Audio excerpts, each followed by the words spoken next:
Hello everyone, this is Lada.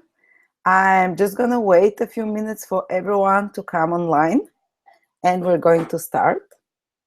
I'm gonna find my chat. Oops, no.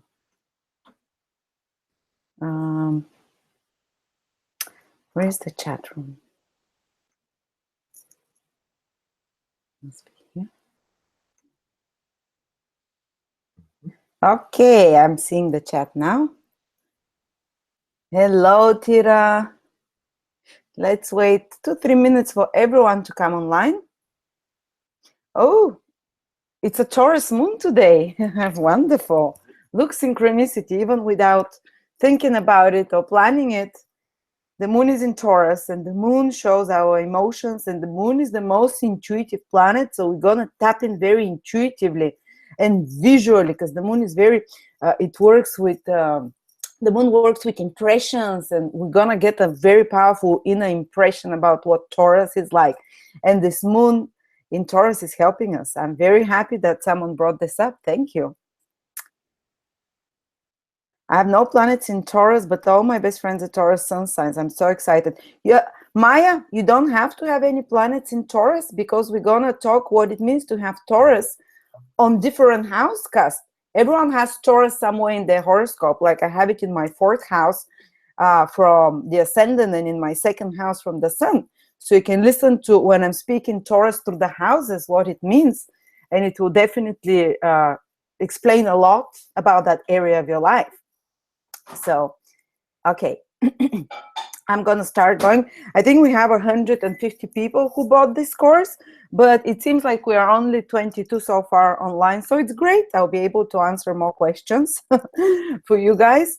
And if possibly, I can ask you to, if something you're not understanding, I'll be following the chat. But if you have burning questions, write them down and ask them towards the end when we have the Q&A, because sometimes if I start answering too many questions, it will just disrupt the flow of the thought, you know. So I would ask you to join me in a little prayer before we start. So we summon the energy of Taurus, and we summon the divine wisdom and intuition to help us. Divine Mother, Divine Father, God, Jesus Christ, Buddha, Allah, everyone, whatever religions you are, all the divine beings that are watching after us, that are organizing this world, that have given us this intelligence, that have given us the breath of life. Thank you so much that we can be here at this moment with these wonderful people who are looking for answers, who want understanding, who want clarity, who want hope and answers to lifelong questions. Please, God, please, Divine Mother, give us those questions, these answers, inspire us, come and work through us. You're welcome to enter my body and to speak through me. Send me the guardian angels and the protector, manifestor angels of Taurus. Send us with us so we can understand this sign, its intricacy, its blessings in great depth. Thank you so much, God, for allowing us to merge together today, for this message, for this information. Let it sink deeply inside us and help us in life for the future. Amen. Okay, so this time maybe this webinar will be about 3.5 hours. The previous one was 4.5 hours, because I took about an hour to explain the difference between the tropical and sidereal zodiac in all about Aries. So I'm not going to be doing this. I'm just going to tell you that we're using the tropical zodiac, which is the local Earth zodiac. The sidereal, where the actual constellations are, it's a bigger zodiac that it's 26,000 years its span.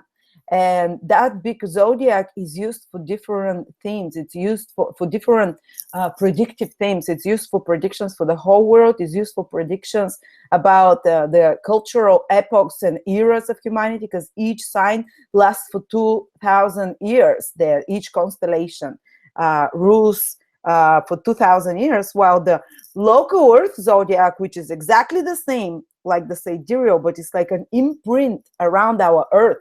And it's defined by the sun and the earth rather than the constellations, but it has the same energy. It rules material manifestation on this earth. That's why it's much more valid when you want to do personal astrology, to look at your life, to look at the crops, to look at the animals, to look at who you're going to marry, to look at your money, you know, all those things that are practical material for our incarnated life here on Earth. That's why we use the tropical zodiac, the local Earth zodiac.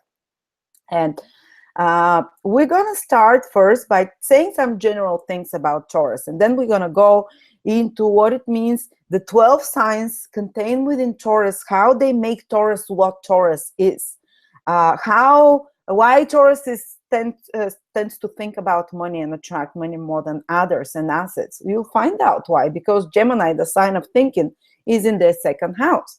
And then we're going to look what it means to have Taurus in different houses.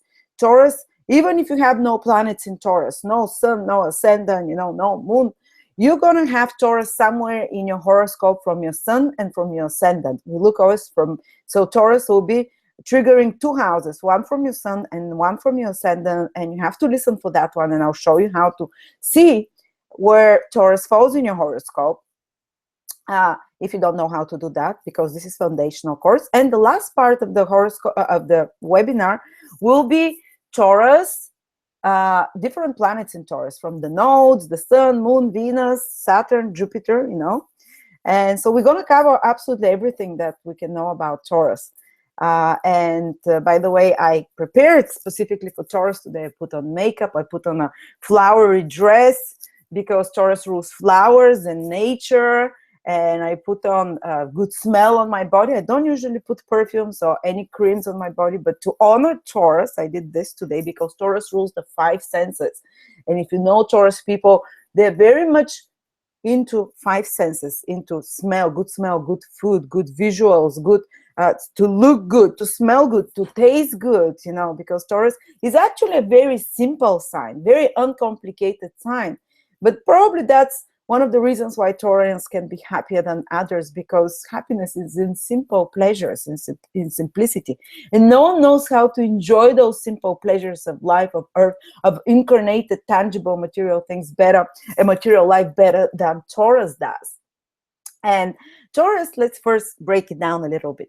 Taurus is a fixed earth sign. So this is the most, earth is very dense material. Out of the 4 elements, fire, air, water, the earth is the densest. And out of the 3 modalities, which is cardinal, mutable, fixed,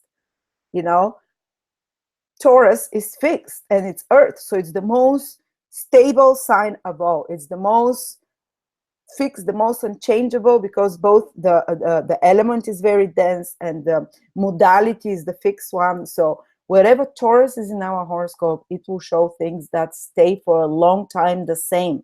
It will show areas of our life where we can benefit from gradual, stable growth rather than suddenly, because Taurus, imagine a bull sitting in the grass, in the ground, how slowly they move, how everything is a bit slow. It doesn't mean they get all the bounties of the earth, but you have to proceed with more patience there, more slowly, and everything will unfold more peacefully there.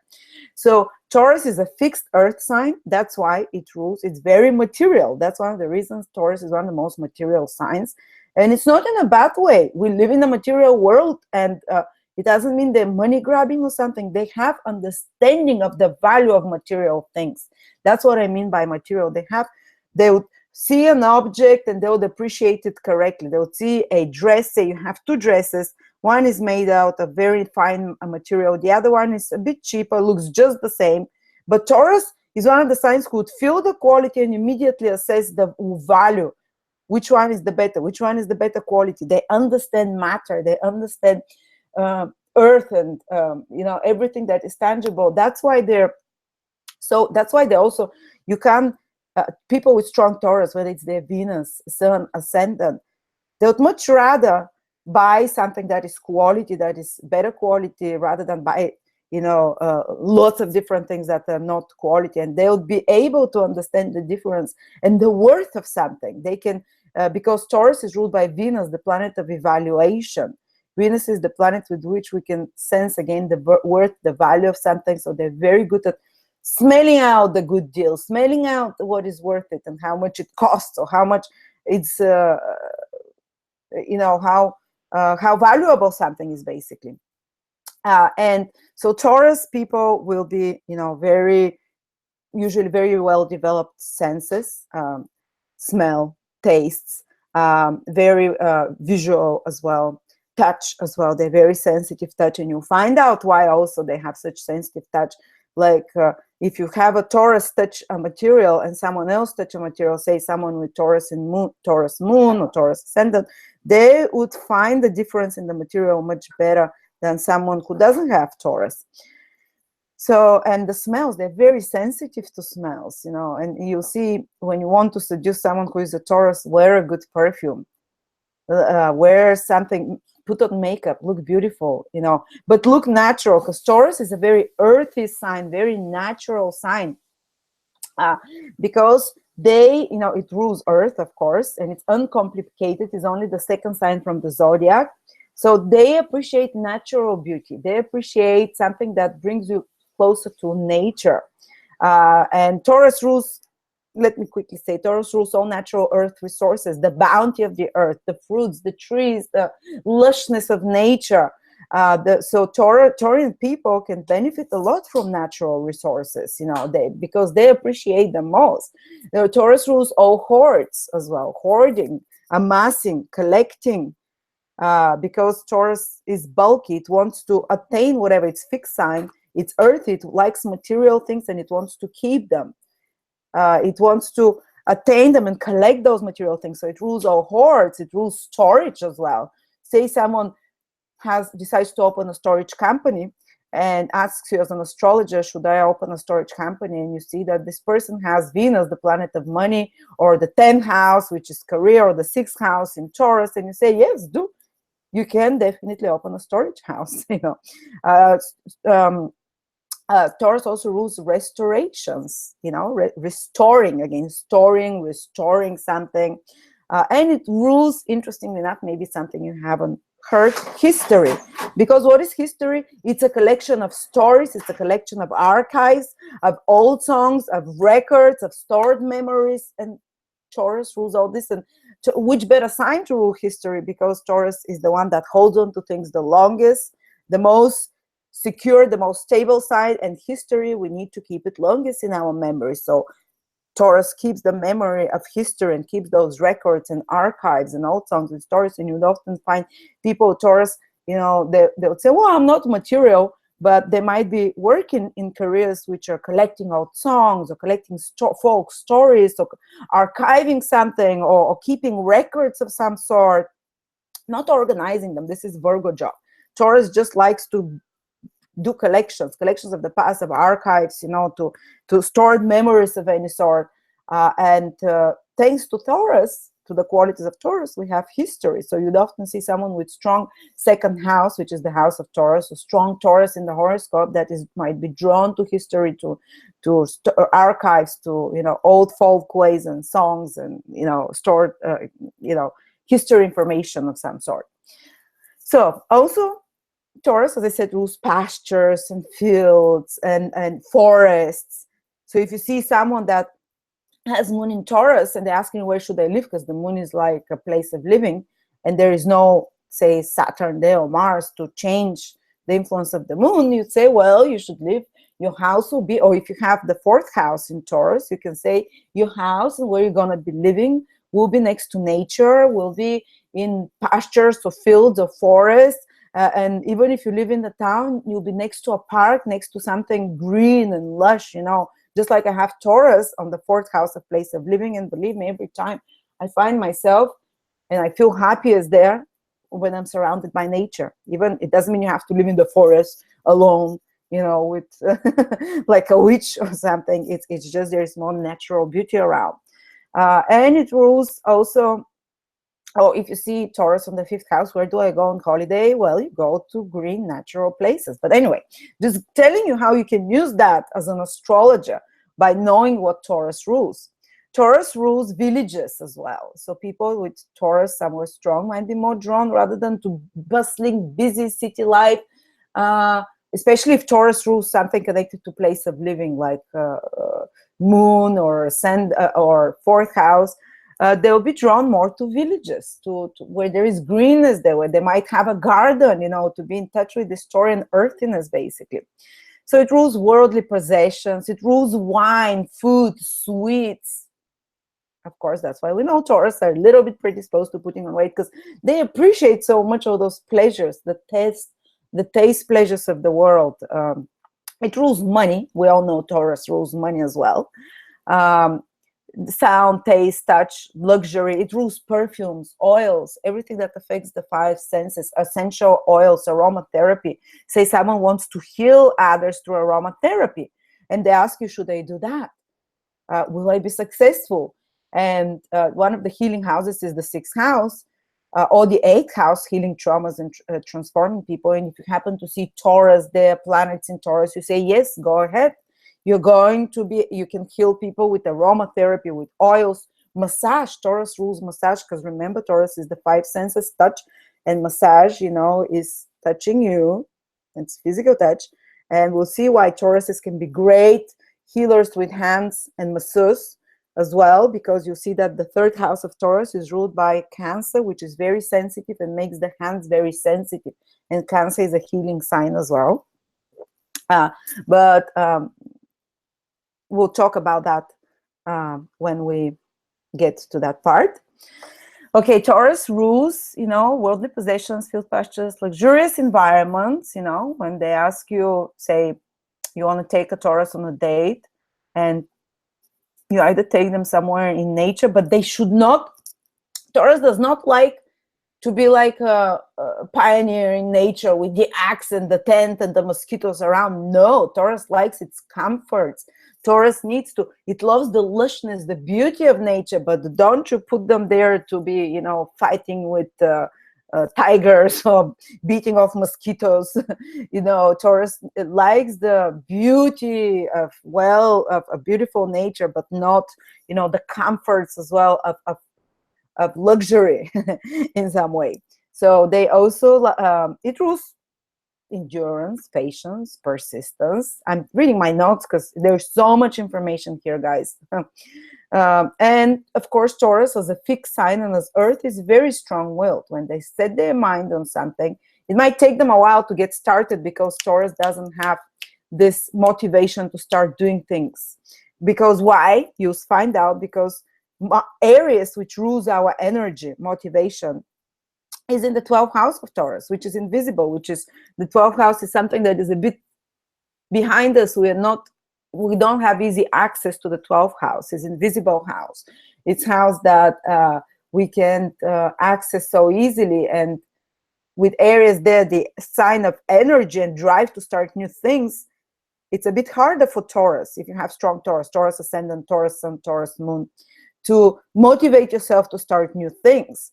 But once they do, and it usually comes some kind of, the motivation comes almost like it's out of for it to come, it comes out of their control somehow.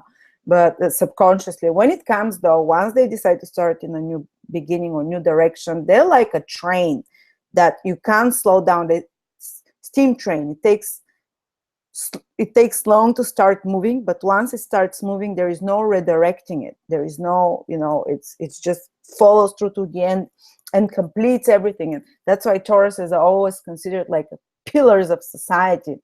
Or whatever Taurus falls in your horoscope, you might be very reliable and consistent and persistent, and people can rely on you there, because Taurus is the most reliable sign, because it takes one direction and follows through with it. And it has a strong will to complete it to the end. And I always like to, and it's not impulsive. Again, impulsiveness is Aries trait, and Aries is the 12th house of Taurus, the invisible, where they don't have easy access there, and they're conservative, not in a sense like conservatory. This is the word.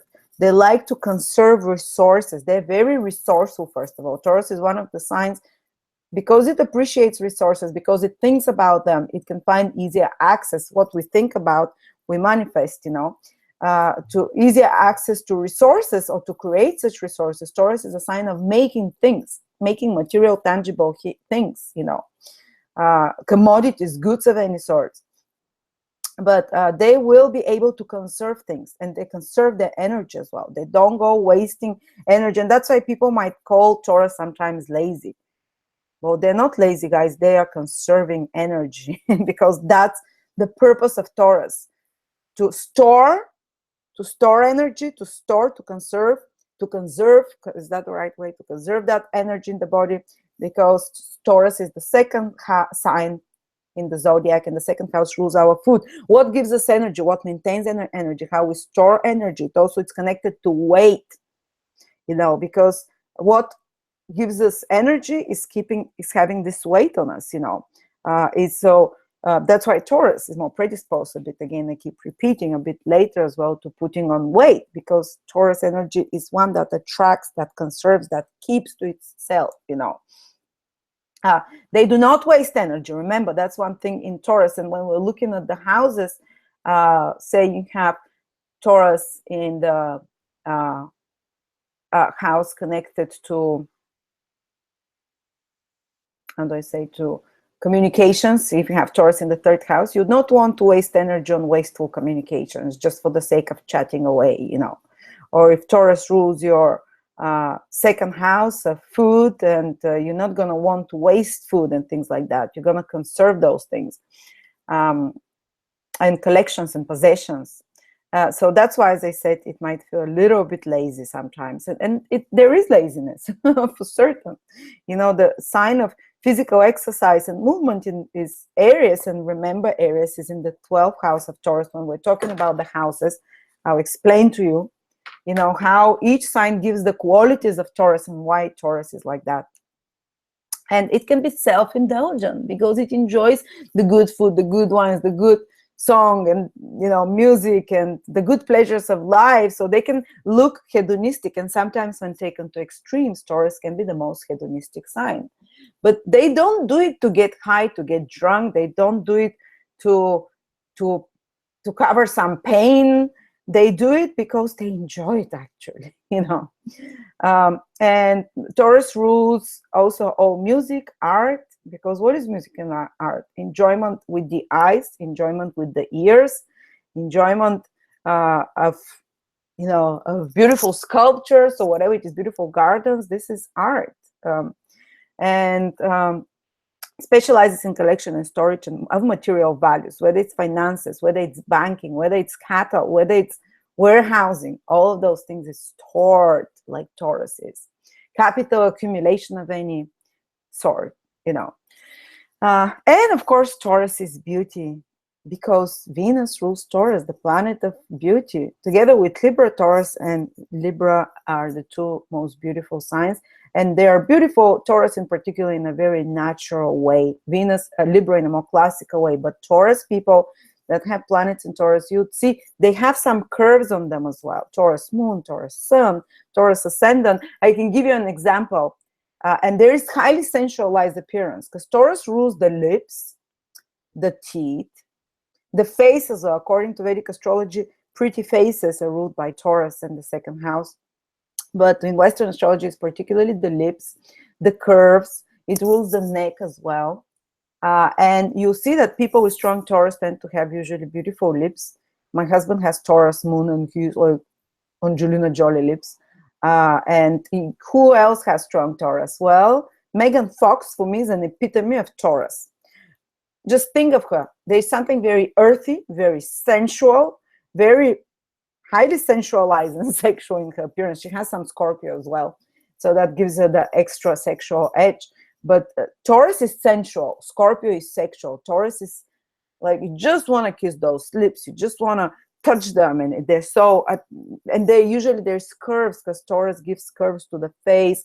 Taurus is ruled by Venus. Venus rules circles and curls and rounded things, and that's why Tauruses are attracted and usually have in themselves, in their appearance, this kind of more rounded features somehow. Of course, the exceptions, you might be Taurus and you might have Saturn in Taurus as well, or Mars, which will remove those curves. So everything, we're just generalizing here. I'm just saying what usually Taurus rules, but it can be changed somehow by aspects, by planets. And so Taurus will have this really sensual appearance, really. And as I said, it's not complicated. These people are not complicated. They enjoy the simple pleasures, and whatever Taurus falls in our horoscope, we tend to to be able to manifest the material side of that house, to be able to get really pleasurable experiences there, and really, unless there is a difficult planet, of course, like Rahu, Ketu, or Saturn, or Mars, that will damage that house or make it more difficult to attain the sensual pleasures of that house. Say if Taurus falls in your 7th house of relationships, well, your relationships will be focused at simple sensual physical experiences and non-complicated partners. It doesn't mean stupid, it doesn't mean simple in a intellectual way. It means that such that are not, that their needs are centered on more material, on more outer worldly needs, so to speak. They don't have complicated, deep psychological, broody side to them so much. But you see, whatever Taurus falls in your horoscope, when we speak about Taurus through the houses, you tend to be able to manifest materially there, to be able to do something materially, to benefit materially as well there. You're able to evaluate the worth of those things better, and you're able also to enjoy more simple pleasures through that area of your life.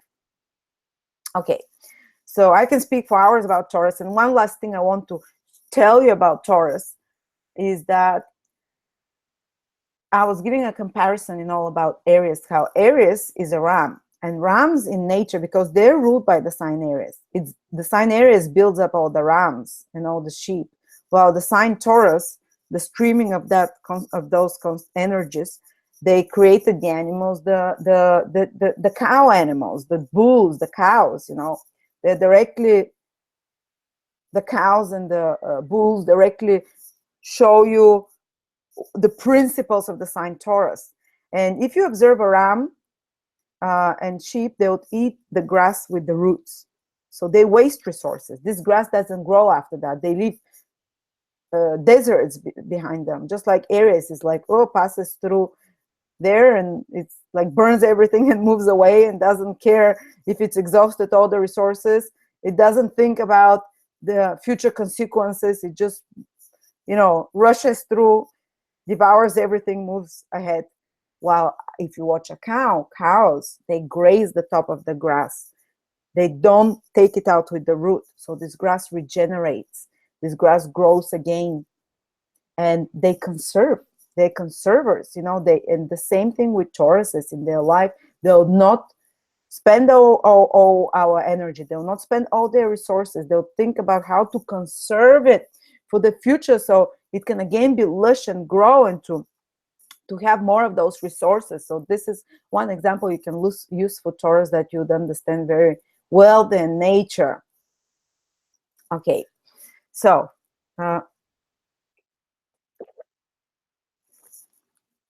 how you can use this webinar is that, because we have another 10 signs after that, but every time, and even if you're just here for the Taurus webinar, if you're doing a horoscope, if you're looking at the chart of someone, because there's so much information, you'd have to be watching this over and over and over again to remember everything.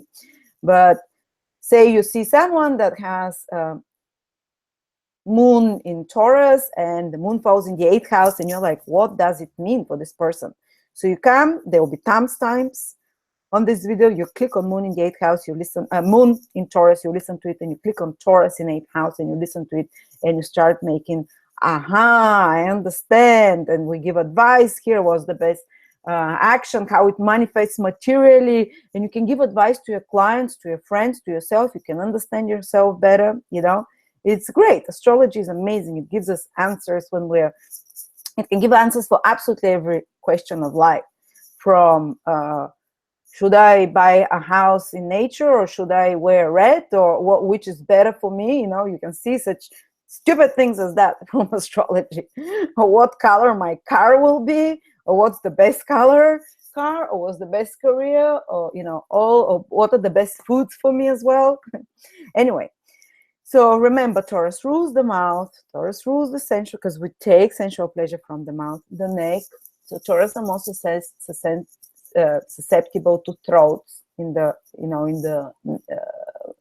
sore throat, voice disappearing. It rules the vocal cords. That's why Taurus rules song and music, people with strong Taurus might be able to sing better than others. And of course, Venus is the planet of art as well, and it rules Taurus. And so they rule everything that is beautiful, that is artistic, that sounds good, that smells good. But just be careful, Taurus might have more susceptibility to teeth problem, to cold sores sometimes as well, to throat problem, and also to problems that come, because Taurus, the opposite sign of Taurus is Scorpio. So sometimes a disease, and those organs are always interconnected in the body. Scorpio ruled organs are the sex organs and the excretory organs. So they're connected. From the throat, you know, it can, just like you can have a sore here, you can have a cold sore on your private parts. They're connected. If you have a herpes, it appears here, and sometimes it can appear there. You know, these organs are interconnected. So sometimes the Taurians can manifest problems in the sex organs and the excretory organs as well. So these two signs are connected. All right, so now let's start to look at the 12 signs from Taurus, because they define what Taurus is. You know, a sign is made up, okay, it's Taurus, we spoke about it's what it rules and how it manifests, but why exactly does it manifest like that? We're going to deep dive into the intricacy of Taurus, because each sign contains the other 11 signs within it. That's what makes who Taurus is. So that's what makes what Aries is, the other 11 signs. And they fall in different houses, energetic fields from Taurus.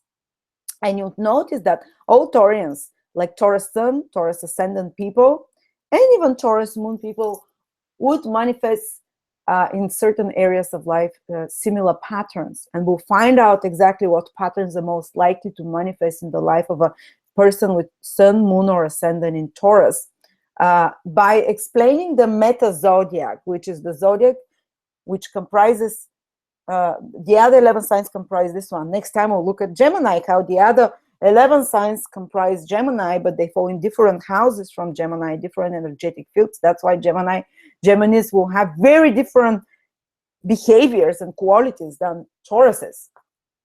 Okay, so we're starting with Taurus. That's, of course, the first house, you know, and we describe how people with Sun, Moon, or Ascendant in Taurus can have can be quite attractive. The sensual appearance that we talk, these curved shapes, often they can even have curly hair, because Taurus rules curves, you know, Venus rules circles and curly. Again, there are exceptions always. There are exceptions. Some things will be like that, others no. No single person has the same horoscope as you, but these are generalities that I want you to understand. They also have they can be well built, solidly built, because Taurus, imagine a bull and a cow, you know, it's so solid.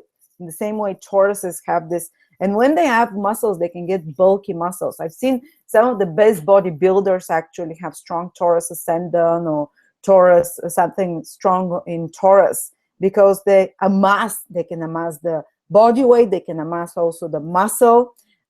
It makes it bulky, you know. Remember, Taurus is centrifugal, not centripetal. It's a passive feminine sign, so it attracts and stores and keeps to itself.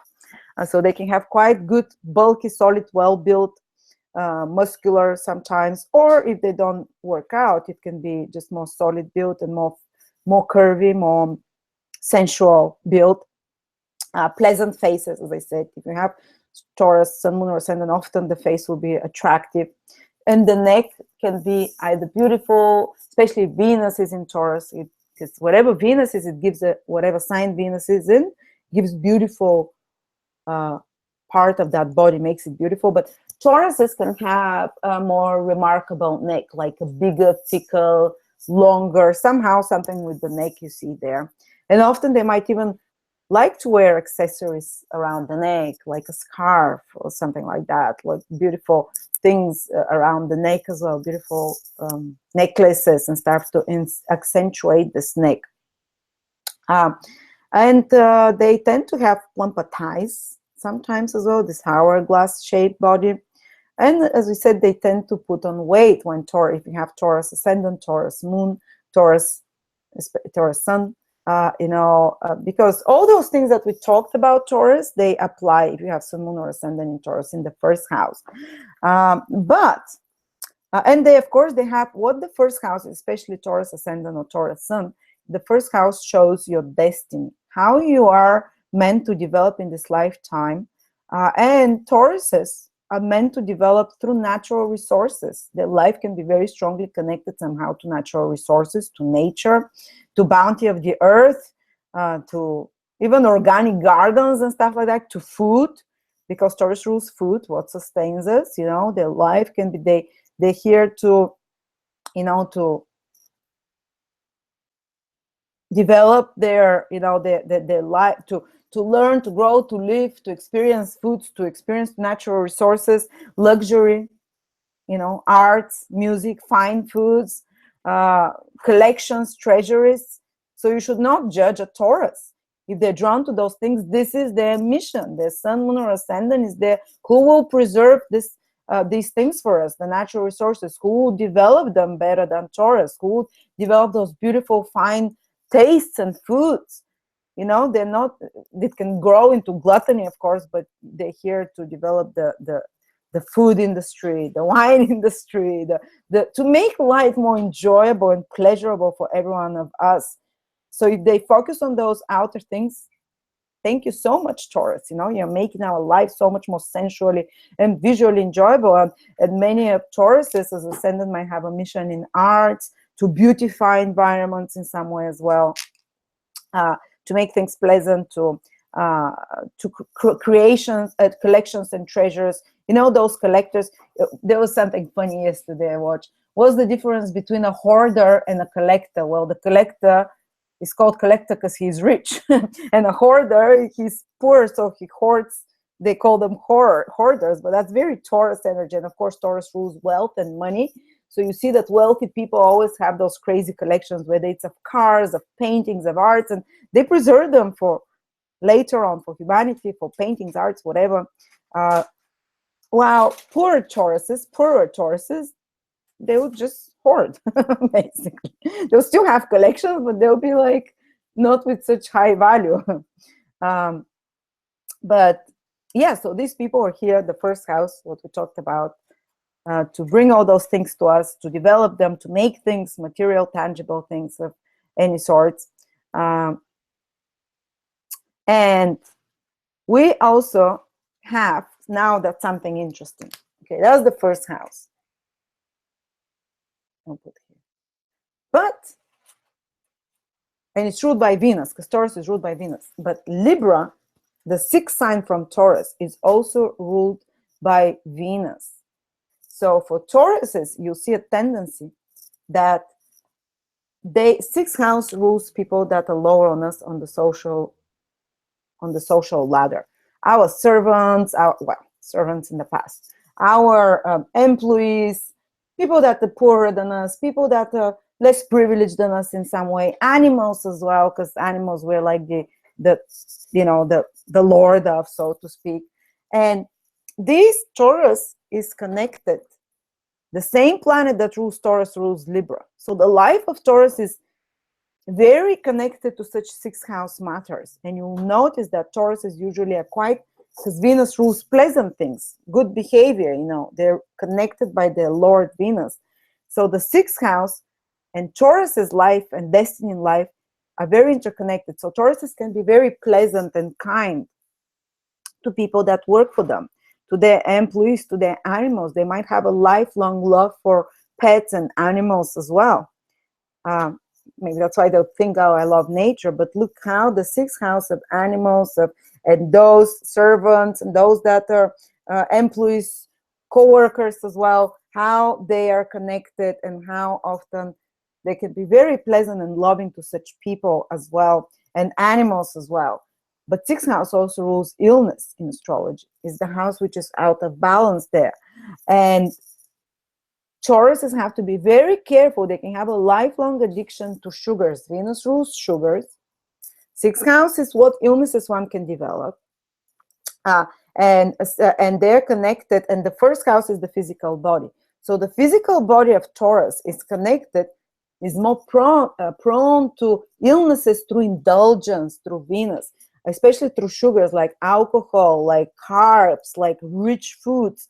And Libra, the sign that rules disease, the sixth house, it's not the sign that rules disease, the sixth house rules disease, and Libra rules the kidneys and the pancreas and um, anything that can create diabetes. So they have to be careful. Taurus is one of the signs, because because their first house, their identity, what they are, what they want, is connected to the sixth house. So they can affect their health through sugars, their health through diabetes. They have to be careful through indulgence of food, but they also, the good thing is that Venus, the planet of love, can make them love health and medicine as well.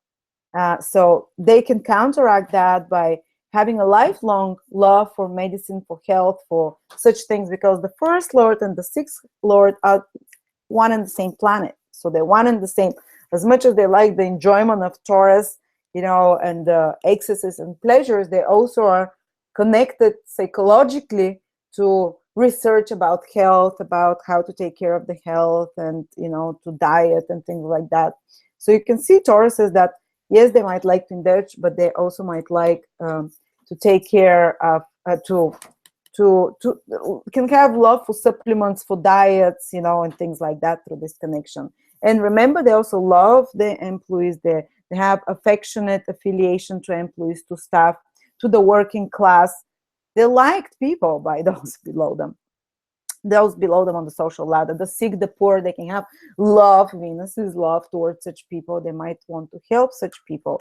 The animals, the poor, the sick, these are all sixth house people, sixth house situations. And this way you're also learning about the houses, guys, what each thing rules. Then, and again, as I said, the appearance, we described it. Pigmentation tends to be lighter for Taurus ascendant. By the way, in Vedic astrology, Taurus rules the color white. In Western astrology, we give earthy colors to Taurus, maybe because, it rules nature and flowers and trees, but usually in Vedic astrology, Taurus is the color white.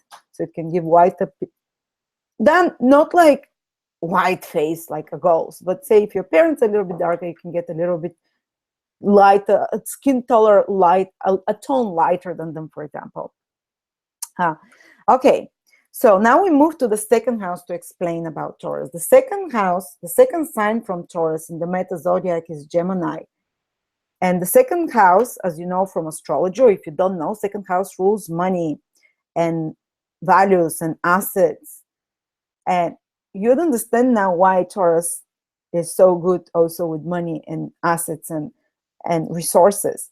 Because the second house rules resources. And Gemini, the most skillful sign, is there in the second house. Wherever you have Gemini in your horoscope, from your sun or from your ascendant, this is where you have the most skill, because Gemini rules the mind and what we think the most of, what we read the most of, what we learn the most of, what we analyze the most of.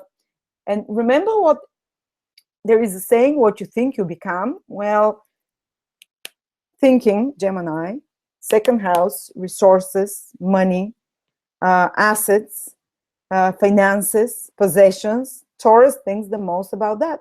Tangible, earthly things, security. So they constantly think about those things. They write, they read about those things, about money, about stability, security. And that's why they're attracted. That's why Taurus is so conscious about finance and so good with finances, because they're very, whatever Gemini is, you're very crafty there.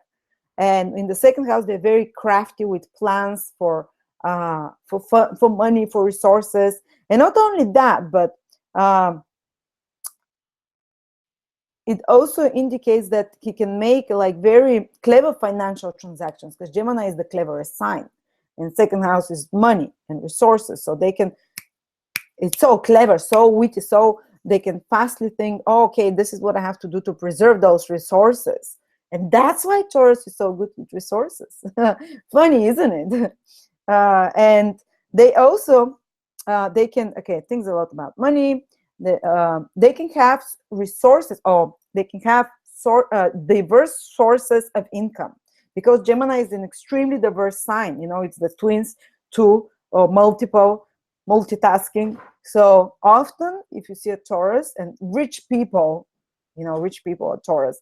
I'm not saying they all are Taurus, but rich people symbolized by Taurus. And you see how they have diverse sources of income. None of them is making their money just from one source.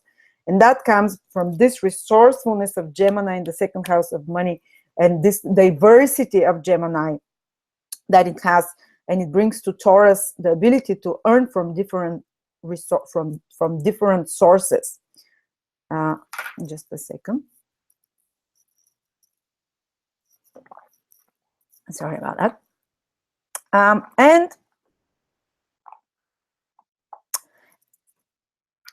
And they have an ability to adapt, because Gemini is the most adaptable sign. Remember, we haven't done Gemini yet, but next time when we do, whatever you have Gemini, you have highest skillfulness and highest adaptability there. It's the most adaptable sign of us, and they have amazing ability to adapt to changing economic conditions, because second house is anything to do with money, economic systems. And that's why, again, they can, you know, smell out the best deals. They can quickly, when financial situations in the world change, they can adapt to those. And that's what makes Taurus financially successful, again, more than average, more than other signs, you know, or to be able to manifest material or to preserve resources. And because they're constantly thinking about that, reading about that, getting informed about that, their mind is that, and they're adaptable and flexible, then they're quite clever with resources. And also second house shows what we can make money from. And if you have Taurus, you know, it's interesting, but you might be able to make money from information. Interesting enough, because Gemini rules information, and also from media of some sort, through knowledge, from teaching skills, because Gemini rules all those things. So you can make money from books as well. Gemini rules books, information, internet, media, communication, marketing, organization, all those things that Gemini rule, and they fall in the second house of Taurus. So Tauruses can make money from those things, interesting enough, you know. And they might love treasures of information as well. Maybe that's one of the reasons why Taurus rules history, because Gemini is knowledge, information, and second house is storing something. Remember, gathering, storing, and what we value. So they do value information and from the past as well. They do value those things, and they'll store them. That's why they're great for records and archives, because the second house, Gemini, information of storage of information. And Gemini, of course, rules thinking. And we talked about that, sorry. Things about money and diverse resources. Remember, if you see someone who's Taurus ascendant and they ask you, what shall I make money from? And you say, well, you as a Taurus, you can have multiple sources of income, and don't just focus on one. And you can send them to courses, and they'll benefit a lot to go to courses on how to make money, or courses, because Gemini is like learning things, or to make money on internet, or to make money through intermediumship in some way, because Gemini is being the middleman, you know, that because Mercury rules Gemini, and Gemini was the middleman between the gods and the humans. So they can be a middleman for some business deals and stuff and make money through that as well. And though, look how the second house of Taurus and the fifth house of Taurus are connected as well through their Lord. The fifth house of Taurus is Virgo. The second house is Gemini. They're both ruled by Mercury. And it means that their resources and money are connected to the fifth house. So they can make money out of fifth house as well, which is speculation. Fifth house is games of chance, speculation. That's why Taurus, again, can make money in the stock markets and stuff, which is games of chance and speculation, because how they make money is connected to the fifth house. Speculations, games of chance. Also, fifth house is that they can benefit financially from their children. Fifth house is your children as well. And second house is, you know, or they can make money by working with children in some way. And fifth house is creativity. So they can make money, they can through their creativity. That's why many Tauruses, you'll see they're into artistic things, and especially something doing with their hands as well, because Mercury rules the hands. And so they can make money through something doing with the hands, through their creativity in some way, through creative endeavors.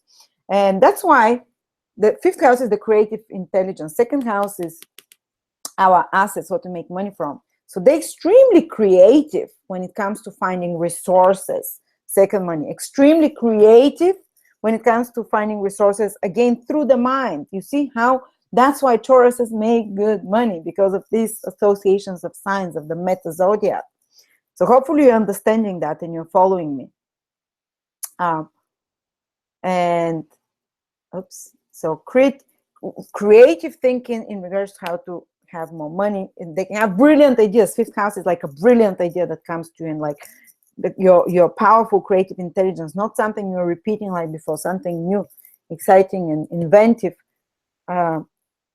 That brings you again to creating more stability and resources, but again through creativity, through children, through what else is fifth house? Oh, and also they might, for example, fifth house is love affairs and stuff like that, romantic experiences. Their romantic experiences, whether they want to open their heart or no, might be connected to receiving gifts. You know, if you want to romantically open a Taurus, second house is tangible material things. Give them a gift, you know, because the Lord of the fifth house of romance, what you feel romantically attracted to, what you feel is connected to, is the same planet as the second Lord of money, tangible things, you know.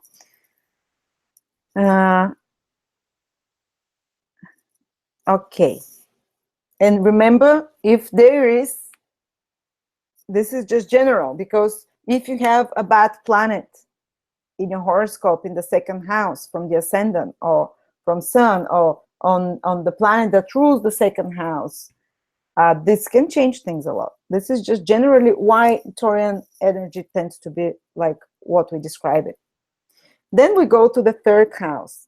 The third house, Taurus has Cancer, and it's our thinking. It's our thinking, so they can be emotional, because Cancer is the most emotional sign. When it comes to communication, communication is the third house. Well, they can be emotional communicators and a bit more reserved communicators, because Cancer is a more reserved sign. It's a female sign. It's more, what's that called? More passive. So Taurus might not be the first to speak up. And Cancer is one of the mute signs, which means like they might be slow, unless, of course, they have, say, Mercury in Gemini, and then there'll be big talkers. Of course, there's everything, there are exclusions, but generally, why Taurus is considered as not so much of a shy sign, but in communications, a bit more reserved, a bit more passive, because Cancer is a passive sign, is because their communication, how they connect to others, is in Cancer. They might usually wait out for others, first to hear what others have to say, to be more receptive, and then they might communicate as well. Third house rules our siblings, and they might be mothering, because Cancer is siblings. You might often see Tauruses mothering their siblings, or their siblings mothering them, being very protective, very defensive of their siblings, and relatives as well. And they think, what you think about is the third house, just like Gemini. So Tauruses think a lot about their family. That's why you'd hear Tauruses are very family oriented. They'll think, they'll talk about their family, they would write about their family. The third house is what you can write as well. So they can write books about family, write books on parenting as well.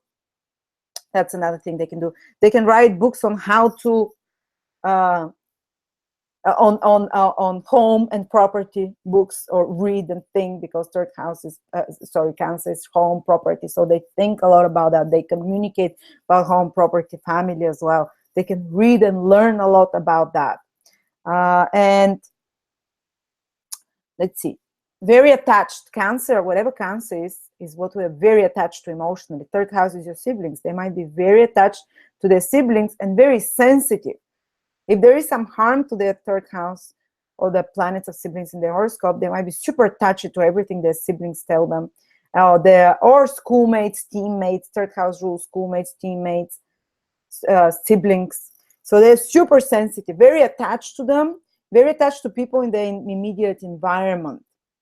Immediate environment, it might be your workmates, it might be your playmates, your schoolmates, your flatmates, your siblings, you know. So they might tend to mother such people, to take care of them, to be defensive, to defend them, but also to be very touchy, very attached and very touchy to everything such people say or do to them. And let's see, they find security, whatever Cancer is, they find security in working in small groups of people. Third house is small collectives, that you work in a group with people, and they might tend to mother such small groups as well. Okay, so and I forgot to tell you, remember why Tauruses can be great to be artists and to be masseurs? Because of the touch. The third house rules the hands, and they have Cancer there. Cancer is the most sensitive sign. Whatever Cancer falls in house, this becomes your most sensitive body part. And the third house is the hand. So Tauruses have tend to have sensitive hands. So when they touch something, to intuitively know. So they can be good sculptors, for example. They can be good someone that do something like making bread, like making massages, using their hands, because of this powerful sensitivity, then healing energy. If a Taurus cooks your food, it can be healing because they do it with their hands, and it has the healing energy of Cancer as well. You see how Taurus gets those qualities from its other signs as well.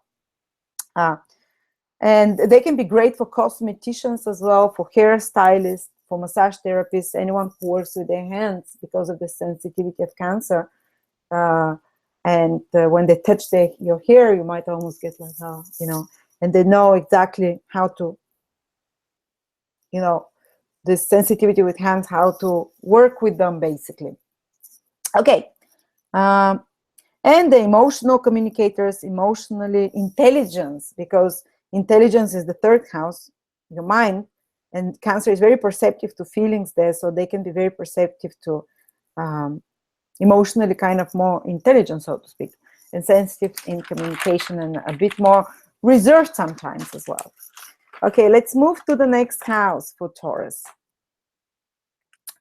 The next house is the fourth house, Leo.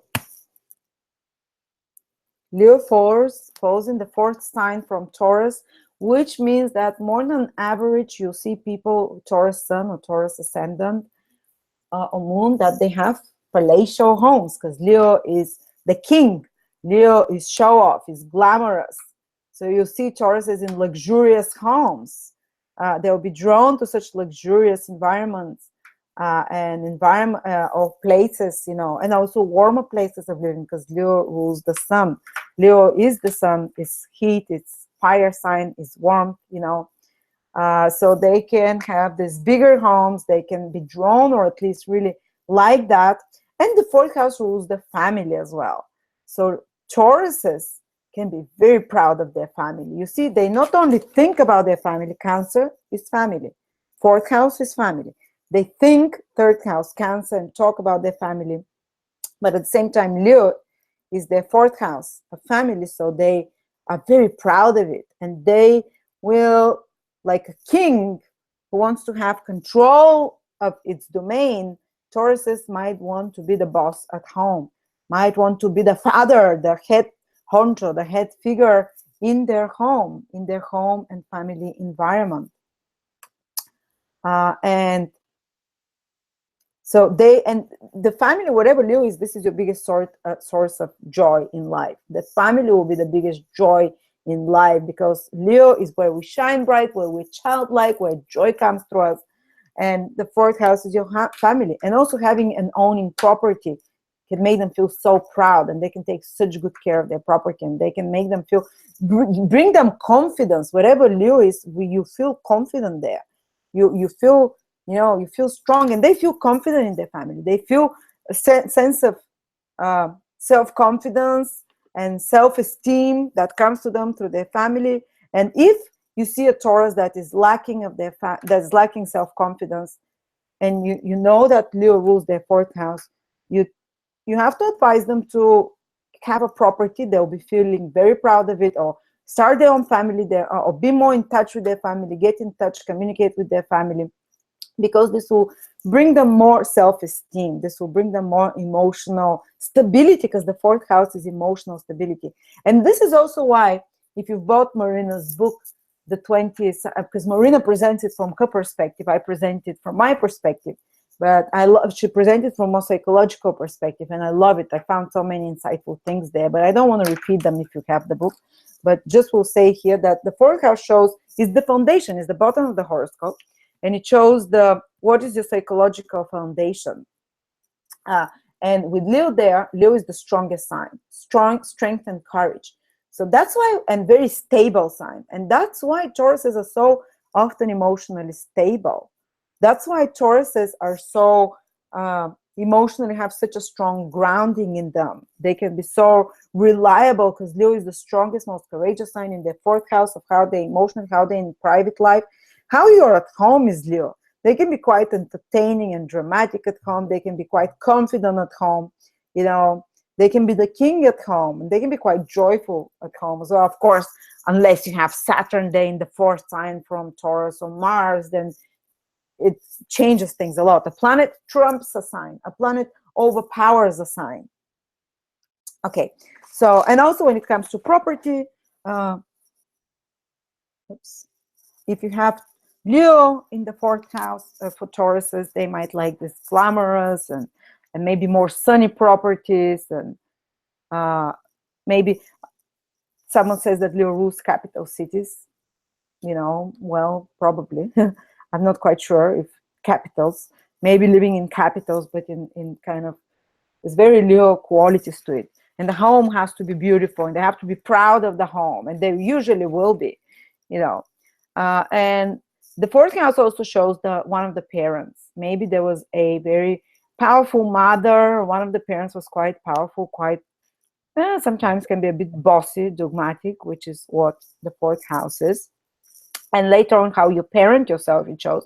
Well, they parent with confidence, and they parent and with affection, because Leo is affectionate, but also in a bossy way as well.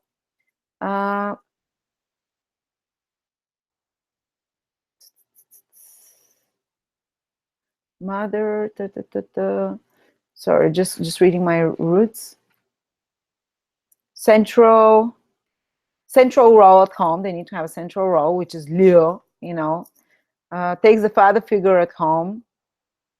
Brightly lit houses, warm place, a fireplace can feel very cozy for a Taurus, because it's a fire sign, Leo, in the fourth sign. Fireplaces, you know, warm colors in the place where they're living.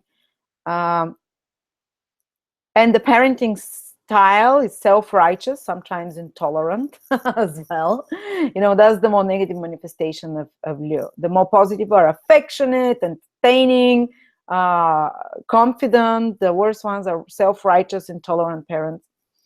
And where Leo is, we want to be ideal, because Leo is like the king. The king always wants to. The king doesn't go to the toilet. You know, the king is a superhuman being. So we want people to see us in the best light wherever Leo is. So they want the public to see an ideal home, and they have this pride in their home.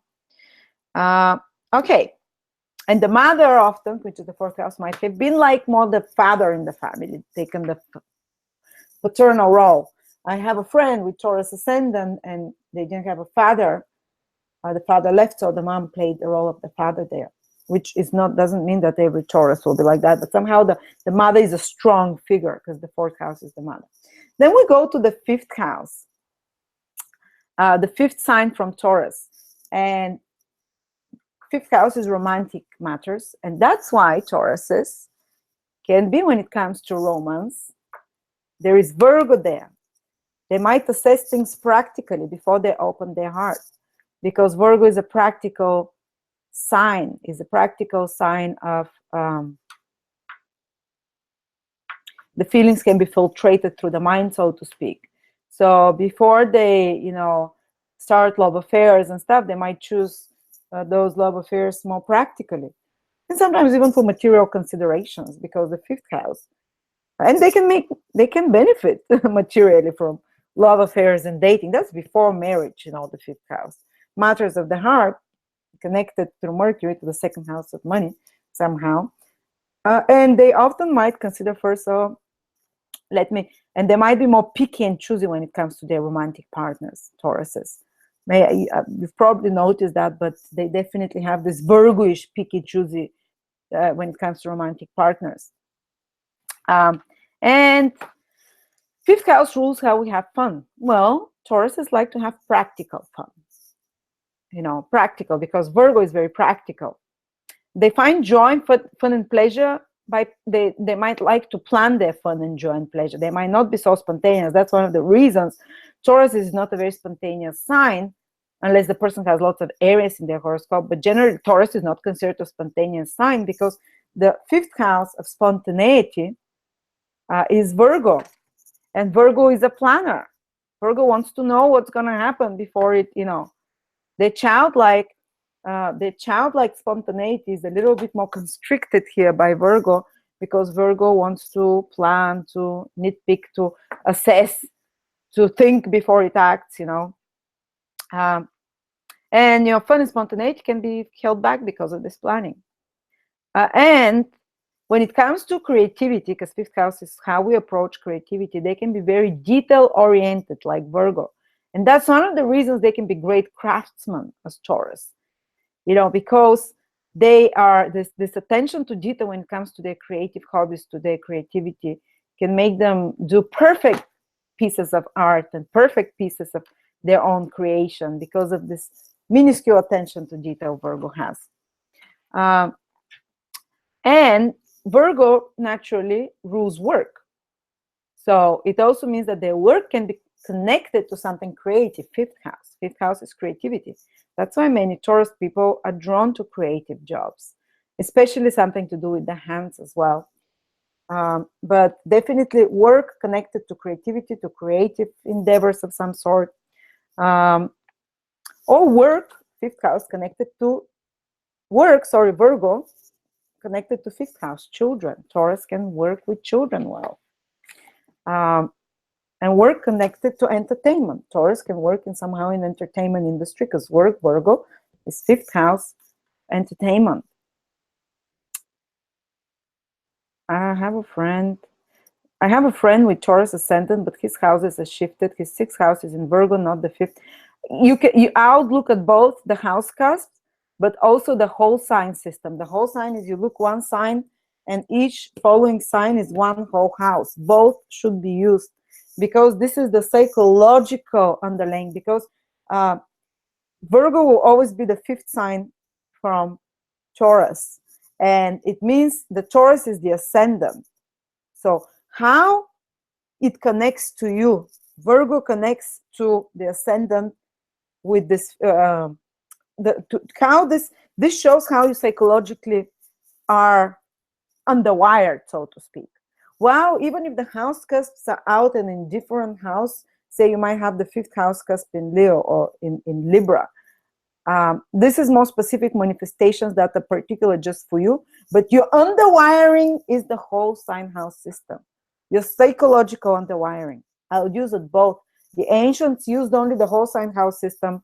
The unequal house system was added later. They both work, but with one is more psychological, the equal house system, the equal sign, whole sign house system. The other one is more tangible material manifestation, the house cusps, sorry. Okay. Also, fifth house would indicate what your children will be like.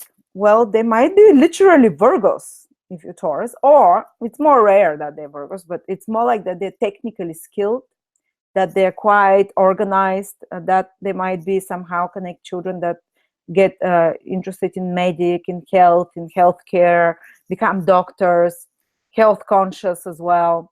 Or also they might the children that are prone to more allergies and sensitivities, because Virgo is quite sensitive health-wise. So they might have to be, a little bit more taking care of their children health-wise, but technically skilled. And also that's why Tauruses have a great, when it comes to, sorry, my mind is, maybe I should take a little bit of a break and we'll come back after that, guys. Let me just finish the 5th house and we'll come back for the others, just 2-3 minutes. And they can be quite critical with children. They might be, Tauruses might be, and it can be good actually as a parent with their children. They can be setting routines to their children, which is Taurus. And their children will need, not Taurus, Virgo, their children will need better routines, daily health routines, exercise routines, hygiene routines, and Taurus tend to, their children need that, and Taurus should give it to them.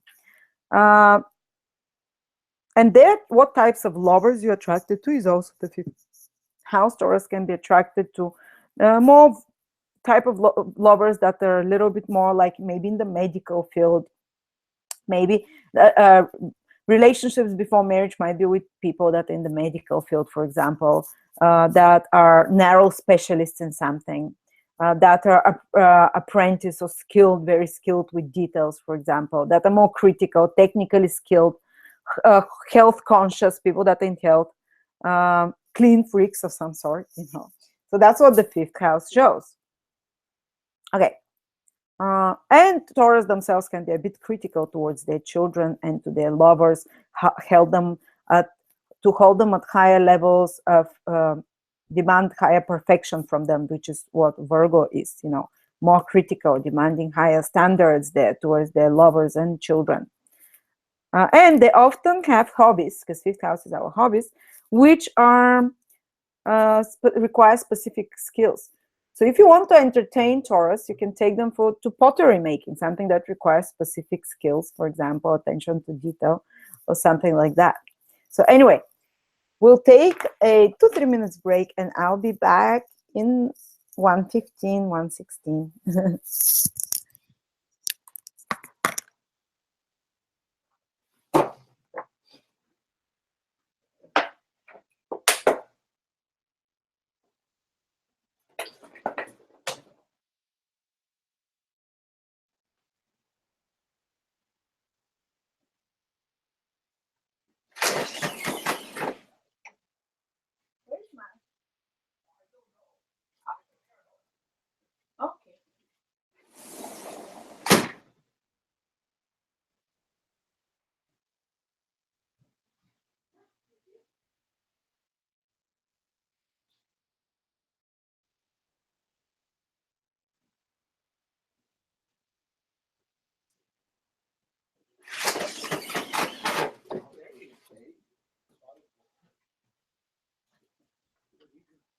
They give me a little break.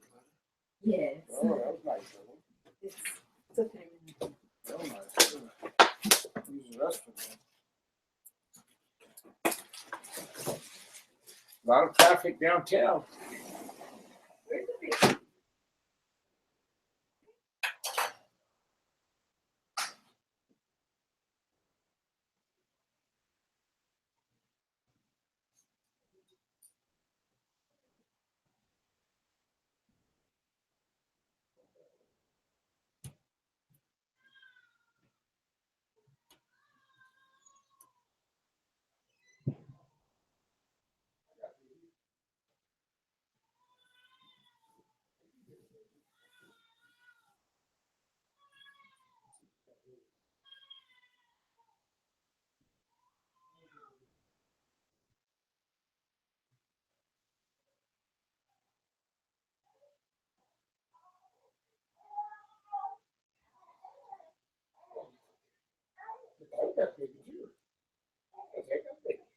What were you doing? You going potty? You were going potty. I think you were. You were going potty. Yeah, you were. I heard you. You said, yeah, you're going potty. I'm going bubbles. You're going bubbles. Yeah, he said, I'm going bubbles. I don't want to say that back there. I'll go with you. I'll go bubbles. Hey, you were. You're going bubbles. Yeah, I didn't want to do that.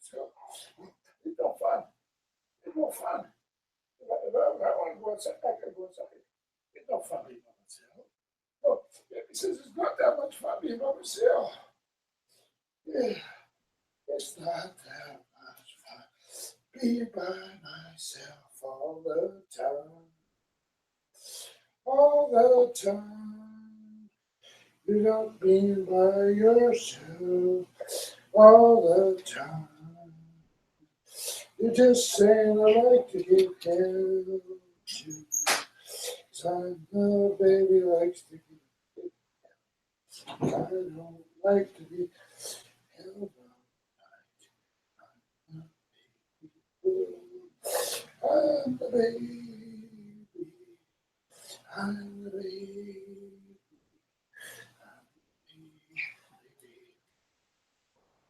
I love you. I love you.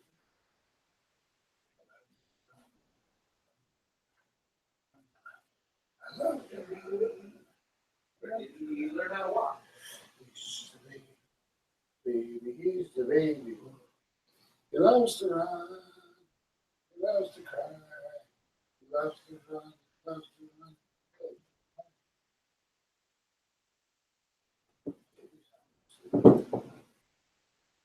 Yeah, he's sound asleep. Oh, nice.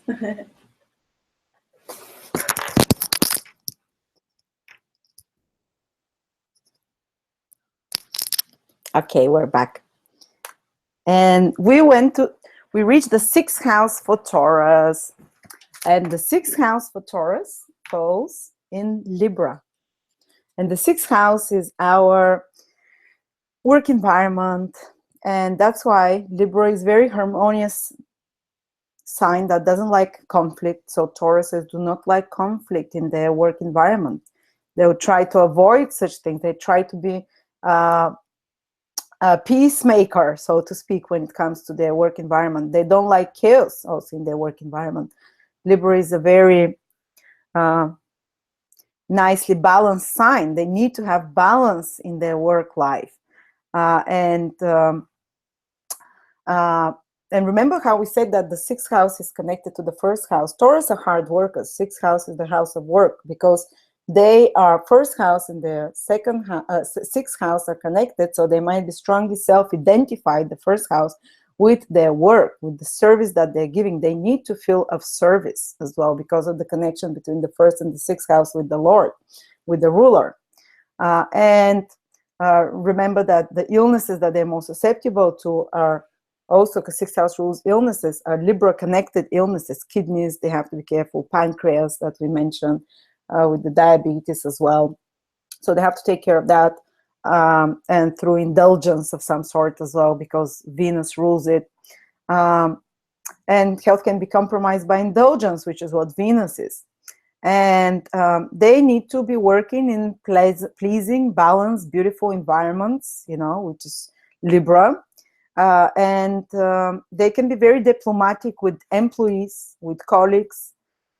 They can love their colleagues as well, because Libra is, and they can create equal relationship, because Libra is equal relationship, but sixth house is people that your staff, your cleaner, the people you manage at your work, and your colleagues as well. They create equal relationship with such people. And this is a predisposition to have also relationships, to be able to find, say, their marriage partner at work, because Libra rules marriage or relationships, equal relationship, partnerships. And the sixth house is your work, and it's connected through to the first house with Venus, the planet of love. So Tauruses might be more susceptible for romance at the workplace. They treat staff, servants well, working class employees, animals with love and well, they treat them.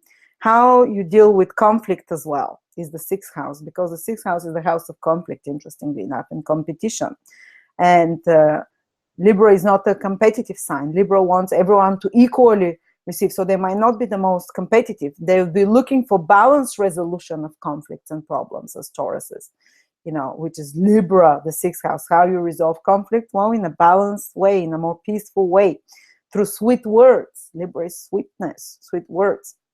And they usually tend to be more well-liked at work, unless, of course, you might have Mars in Libra, and then there will be competition and strife for this work. But generally speaking, without looking at planets, this is what Taurus gets its energy. And Sixth house is how you deal with chores, cleaning, washing, hoovering, and housework, duties at work as well. They can do it better if they partner with someone. So they might sound a bit lazy, because Libra is this sign that wants to. If your Taurus is partner Taurus, and you want them to clean the house, you start doing it first. So you say, let's do it together, and they'll do it better in a pair by partnering. They'll do these tasks better. Prefer to do it together rather than alone. And maybe also sixth house is exercise, how you maintain the physical body. Libra, they might prefer to do it in a pair. If you want to get Taurus exercising, well, go and play tennis with them or something together, to do something together. Say, let's go together to the gym. Let's do it together, which is Libra as a pair. Okay. And when they work, they prefer to work maybe with partnering with another. Their work will benefit more if they are partnering with a person in some way, which is what Libra is. Okay, so then we reach to the seventh house. Seventh house is here, and it's Scorpio. No matter what house system you're using, it's always Scorpio.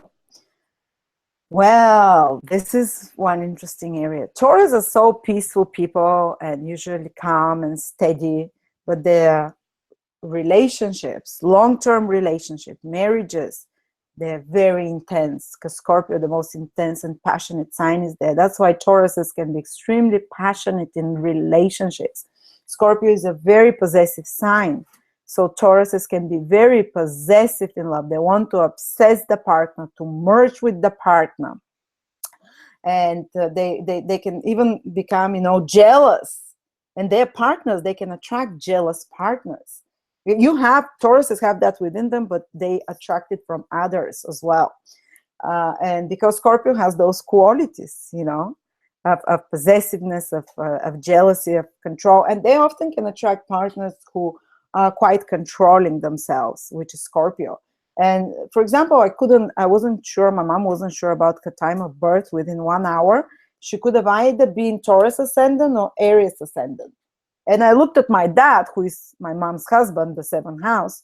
And my dad, if she was Aries ascendant, my dad must have been very agreeable, Libra, very kind of, Libra is easygoing, agreeable, diplomatic. My dad is not. My dad is how do I say, it's very controlling. So immediately I knew my mom's ascendant is in Taurus, because the seventh house falls in Scorpio, and my dad is very controlling and even manipulative, but he can't stand to have her a day without her. Scorpio wants to have you into, to have this deep merging there. So my dad has nothing in Scorpio himself, but his behavior is very Scorpionic, jealous and more controlling. And there was another friend of mine, we were not sure in her ascendant whether it was Taurus or Aries. And I looked at the partner she has a child with. Well, he is a criminal lord of the underground, one of the biggest lords of crime in UK.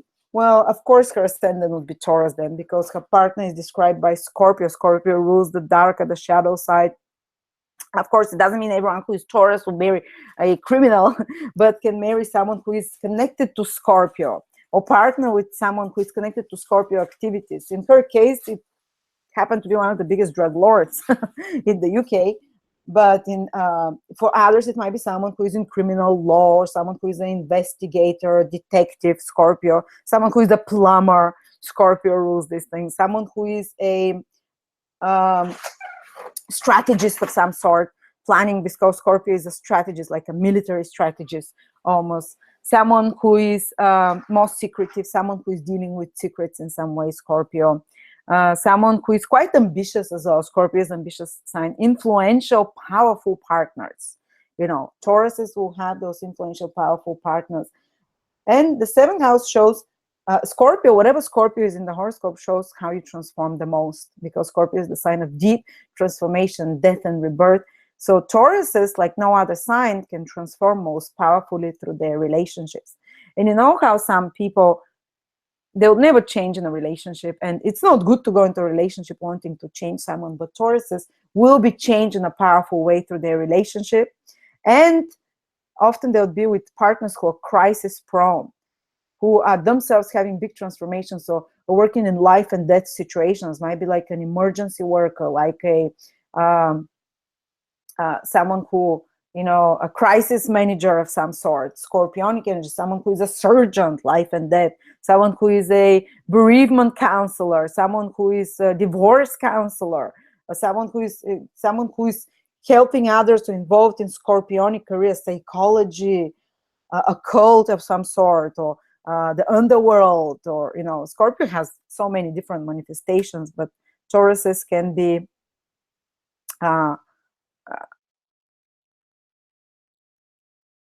they said there's no sound. Guys, can you hear me? Hello?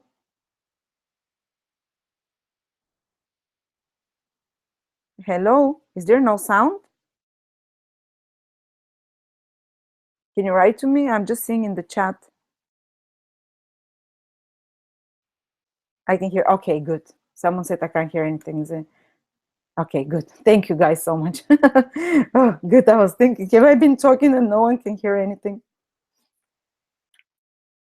And their relationships are extremely sexual, because Scorpio is the most sexual sign. So the seventh house, marriage partner, long-term relationships, they're based on deep sexuality. And there are lots of upheavals in their relationships, because Scorpio is the most sign that there's a highest highs and lowest lows. So through their relationships, the only thing that really ruffles Taurus is this intensity of their relationships, the highest highs, the lowest lows that they experience through their relationships. Very sexual and turbulent, more prone to power struggles and conflict. And that's how I knew my mom's ascendant is in Taurus and my friend's ascendant was in Taurus, because they have very passionate sexual relationship, but also very intense and very full of power struggles for control, and maybe very subtle mind games that are being played there as well. Highly sex partner, love-hate relationships with partner, jealous possessive partner, someone who is always in crisis or deals with crisis, you know, someone as a partner. And they might have, it's also who your business partners will be. They can be extreme, obsessive, magnetic, very magnetic. Ooh, wow. Brooding. Scorpio is very brooding. So partners that are brooding, intense,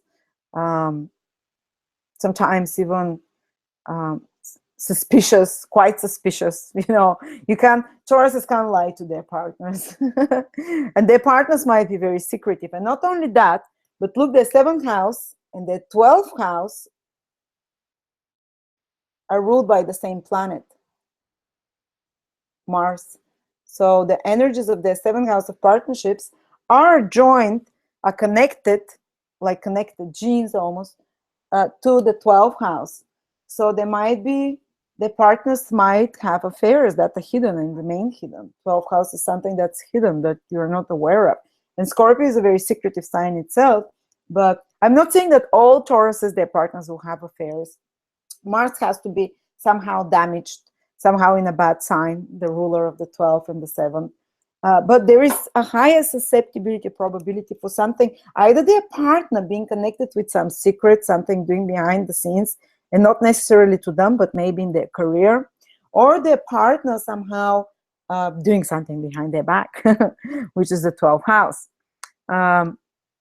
And the partners also, they can partner with people from foreign countries, whether business or personal, because 12th house rules faraway places, foreign countries. 7th house is your partnerships. And also partners dealing with secret affairs and dealings sexually. Okay.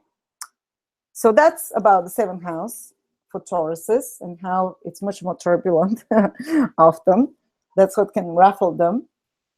And often there might be something happening they're not fully aware of because of the secretive Scorpio and connection with the 12th house. So at least they can be also very spiritual connections, because 12th house is something that's spiritual.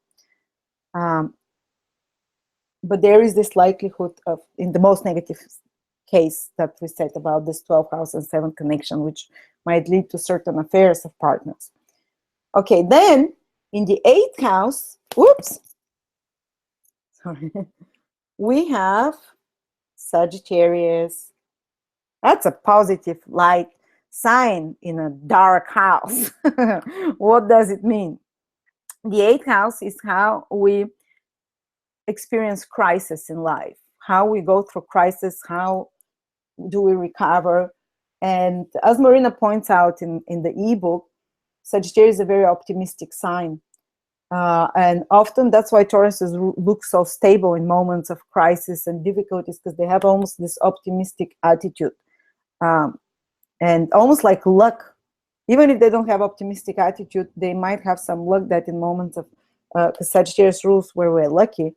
And in moments of crisis, whether it's divorce, death, and rebirth, big life changes, dramatic changes that happens, they can almost look at them philosophically, because it's Sagittarius, philosophical outlook and more positive outlook. And not only that, but somehow they can benefit. They can get into better fortune after some big life drama happens. Whether it's a divorce, whether it's some illness, whether it's 8th house, it's something that turns your life around. And they can, because Sagittarius is a sign that one can really be lucky and benefit after such big transformations in life. They can actually, things can get even better for them. It can get better for them afterwards. And so 8th house is the resources of your partner. Just like the 2nd house is your resources and money, 8th house is the 2nd from the 7th. So it means your partner's money. And Sagittarius there means that your partner can be quite generous with their money, unless you have Saturn in the 8th house. Just like my mom, she has Sagittarius in the 8th house, but she has Saturn. Then my dad is not generous with his money. I mean, or usually it means that your partner can make big money, because Sagittarius is something big. But if you have Saturn there, for example, in Sagittarius, this planet overpowers a sign, as we said. But if you just have there the sign, usually Tauruses, their partners will be generous with resources for them, generously shared. Spouse contributes to wealth cheerfully. And 8th house is how we heal from deep crisis as well. Not only how going into the deep crisis, but how we heal from traumas, whether, a loss of someone, death, or trauma, or someone broke your heart. This is the 8th house that shows us the healing, the powerful transformation there. And they usually have easy access, because Sagittarius means easy access to deep healing. Maybe that's why Tauruses are such rock for others. That's why Tauruses have this almost healing influence on others as well. And they can have wealth from hidden resources. 8th house is hidden resources as well. And look at that. The 8th Lord is connected to the 11th Lord, being the same planet, Jupiter. I'll write it here. So 11th house rules our friends and social circle. And when it's connected to the 8th house with the same Lord, they can make friends with people that are people with secrets. 8th house is secrets. They can make friends with people that are involved in 8th house careers, which is healers of some sort, which is also crisis of some sort. Or it can mean also that they can benefit. 11th house also rules your own gains. It's another material financial house of income. So they can have income, Tauruses, through hidden resources or through other people's resources. 8th house here, you see? Okay, wealth and gains from 8th house matters. Okay, friends with secrets, friends from taboo backgrounds as well. And networking, 11th house is networking, can bring to Tauruses resources, again, secret hidden resources of some sort. Okay, joint assets of marriage we talked about, generously shared, spouse contributes, health. Okay. Then we get to the ninth house, which is ruled by Capricorn. And the ninth house is our goals for the future. They have very practical goals for the future. They're not gonna come and make some booming, I'm gonna be the king of the world, or whatever. They have practical material goals, which is Capricorn is a practical material sign. Ninth house is our belief system. And Capricorn is not the most belief-oriented, spiritual. It doesn't mean their Tauruses cannot be spiritual, but their spirituality will be more grounded in practicality. Their belief system and their outlook in life might be one that you have to work hard, Capricorn, and you gain gradually your goals step by step, which is Capricorn. That's why they're also so persevering in following their goals, Tauruses, because Capricorn rules their ninth house, and Capricorn is a sign that likes to work hard, that does not expect miracles, and they have very realistic, sometimes a bit more gloomy even outlook on life, that you have to do the hard work yourself, whatever. But the ninth house there with Capricorn, what your belief systems, they might be anchored in material things, your belief system, and they might be more materialistic belief system, practical worldview. What is your worldview? How you perceive reality is the ninth house. And it's more practical one. And it can look even skeptically at religions, because Capricorn is a skeptical sign, though, so they can have kind of a doubt to organize religions, which is the ninth house, and to rituals as well of any sort. And they can have more conservative philosophy about life and outlook on life. Or their philosophy might be about life, one of responsibility. What a great philosophy to have, and they might perceive God, which is the ninth house, as almost like the saying, help yourself for God to help you. This is very Taurian philosophy, because Capricorn rules the ninth house. You have to help yourself, and God will help you after that, because Capricorn is about you doing the hard work yourself.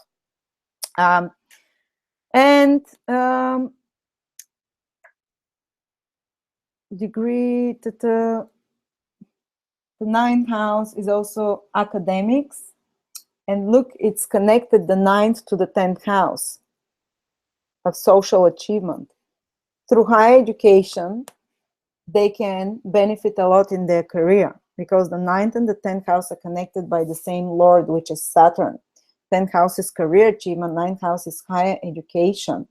And also even in foreign countries, rules ninth house somehow can benefit their career, interestingly enough. You see, there is something of a pattern you can see with Tauruses. Okay.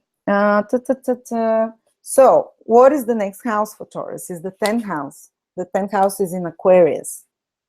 That's something interesting. The 10th house shows how you approach authority, and Aquarius is the friendliest sign, so they can have friendly relationships with authorities, people standing high to them. Or if a Taurus asks you, how do I butter my boss, or how do I win the favor of my boss, or how do I, what kind of a boss will I be? Well, friendly boss. And also you can have a friendly relationship with your boss, and as I said, higher education, 9th house and 10th are connected, strongly influences their social position and career achievements. And the 10th house indicates also what kind of careers you can have. Not necessarily, that's one of the ways to see. 6th house is your work and service. You can see it from there as well, how you make money. You can see it from there as well. 10th house, you can see it from there as well. But it's almost like in their career, they need freedom. That's something unusual, because Taurus is such a,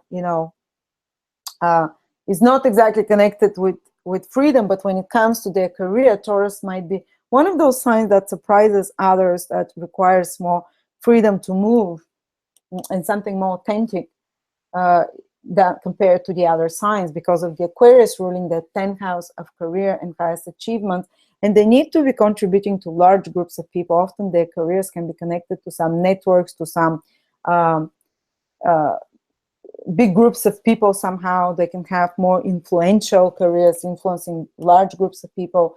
Aquarius rules internet. Aquarius rules technology. So Tauruses can have careers, success in careers that are connected to internet, to technologies, to big groups of people of some sort. Something intellectual as well, which is Aquarius, which is very interesting, very unusual to hear about. In science as well, tech, internet field, social reform careers as well, groups and organizations.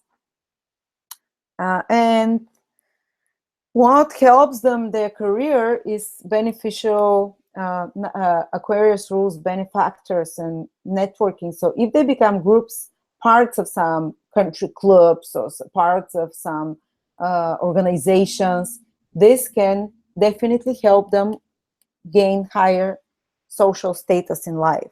Aquarius in the 10th house. Okay, then 11th house. These are your friends. 11th house is in Pisces. Pisces is a sign with now boundaries. So it's likely for Taurus to feel very compassionate, because Pisces is the most compassionate sign towards their friends, social group, and to almost merge, but to have no boundaries with friends somehow. Because Pisces is egoless. It removes the barriers and allows permissiveness a lot through friendships. And they might even idealize friends as well through the Pisces, you know. And it's also friends might be Pisces like that, not necessarily going to be Pisces, but they might be, the social group of friends might be ones from artists, from drug addicts, Pisces, from lost souls, or from artistic people, from healer people, which is what all Pisces rules. They can be part of, what kind of groups can you be part of is the 11th house. It's meditation groups, spiritual groups, groups that study the metaphysical, you know, which is all Pisces, meditation groups, victim groups, AA groups, you know, dealing with addiction and with victimhood and things like that, you know. Film or music organizations and groups as well, which is what Pisces also rules, the illusion. Poor boundaries with friends, as I said. They connect emotionally with the group, compassionate and caring with others. Okay, so that's the 11th house. And then we come to the 12th house, and we spoke a little bit about that. For Pisces, for Taurus, the 12th house is Aries. Maybe that's why they find it a bit hard to find their motivation, because Aries is what drives us, what gives us drive and energy, and the 12th house is hidden, it's behind us somehow, you know. And 12th house is also rules. We spoke about the connection of the 12th and the 7th house of partners, how Taurus's partners can be somehow connected to 12th house activities as well, like working, be foreigners, or work in some isolated environments like libraries, prisons, hospitals of some sort as well. And the 12th house is the secret enemies of the marriage, so they're connected somehow with the marriage here. They have to be, they're more susceptible, but we spoke about that when we spoke about the 7th house.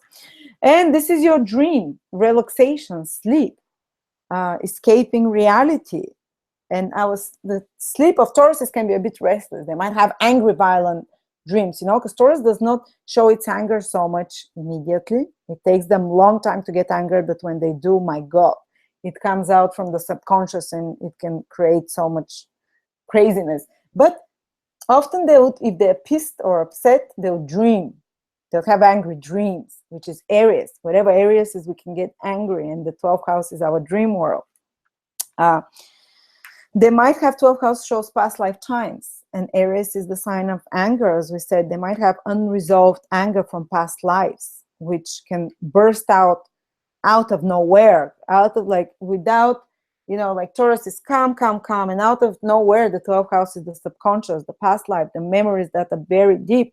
Something, this deep anger that's why they say when Taurus is calm, and you press their buttons too much, and from the subconscious, this warrior comes out and can smash you out of the invisible, out of the subconscious, and it can be unresolved anger from past lifetimes as well.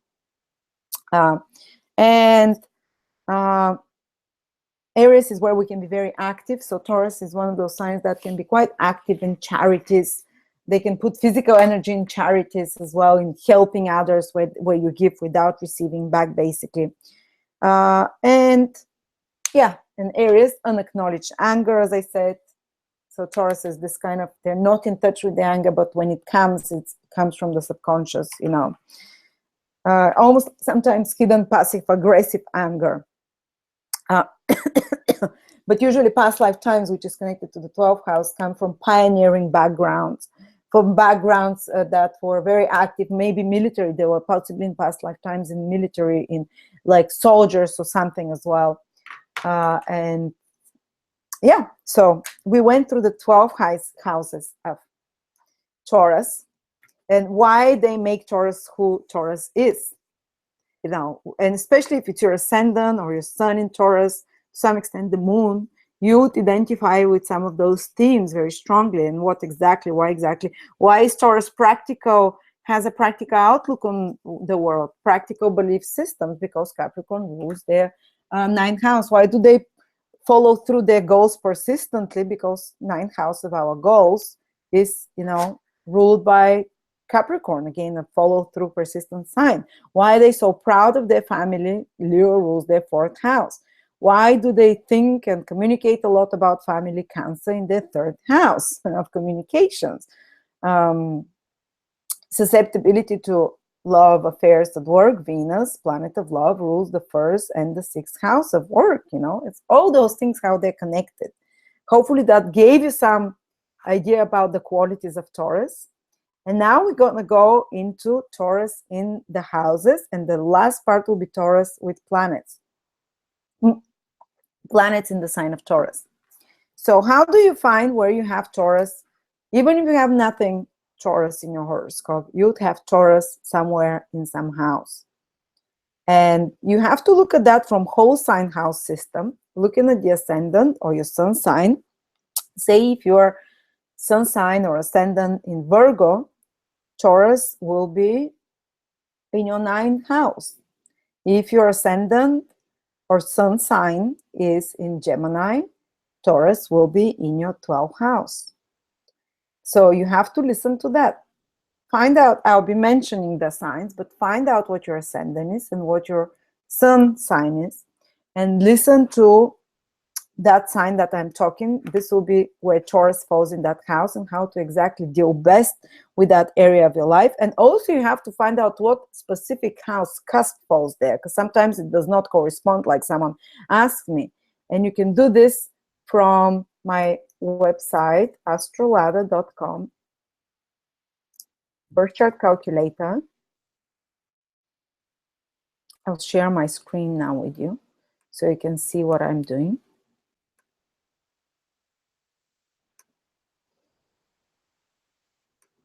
So you go to Astroladder, you go to birth chart and transits, enter your, okay, I'll enter my details, enter them here.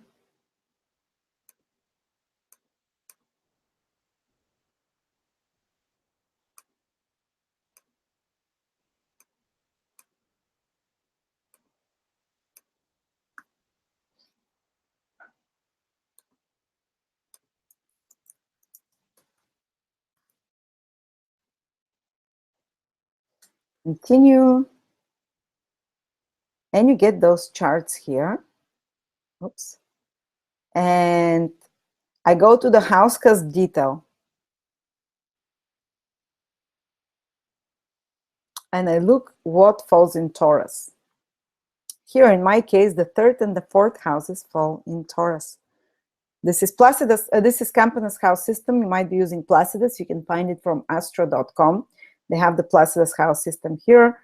Mine is on Campanus, but I would advise you to be looking at that from your ascendant and from your sun sign as well, where Taurus falls in your horoscope. So for me, I have to look at the third and the fourth houses, but also my sun sign is Aries, so Taurus falls in my second house from the sun, and my ascendant is Aquarius, so Taurus falls in the fourth house. So I'll listen to all of those. Okay, so let me go back.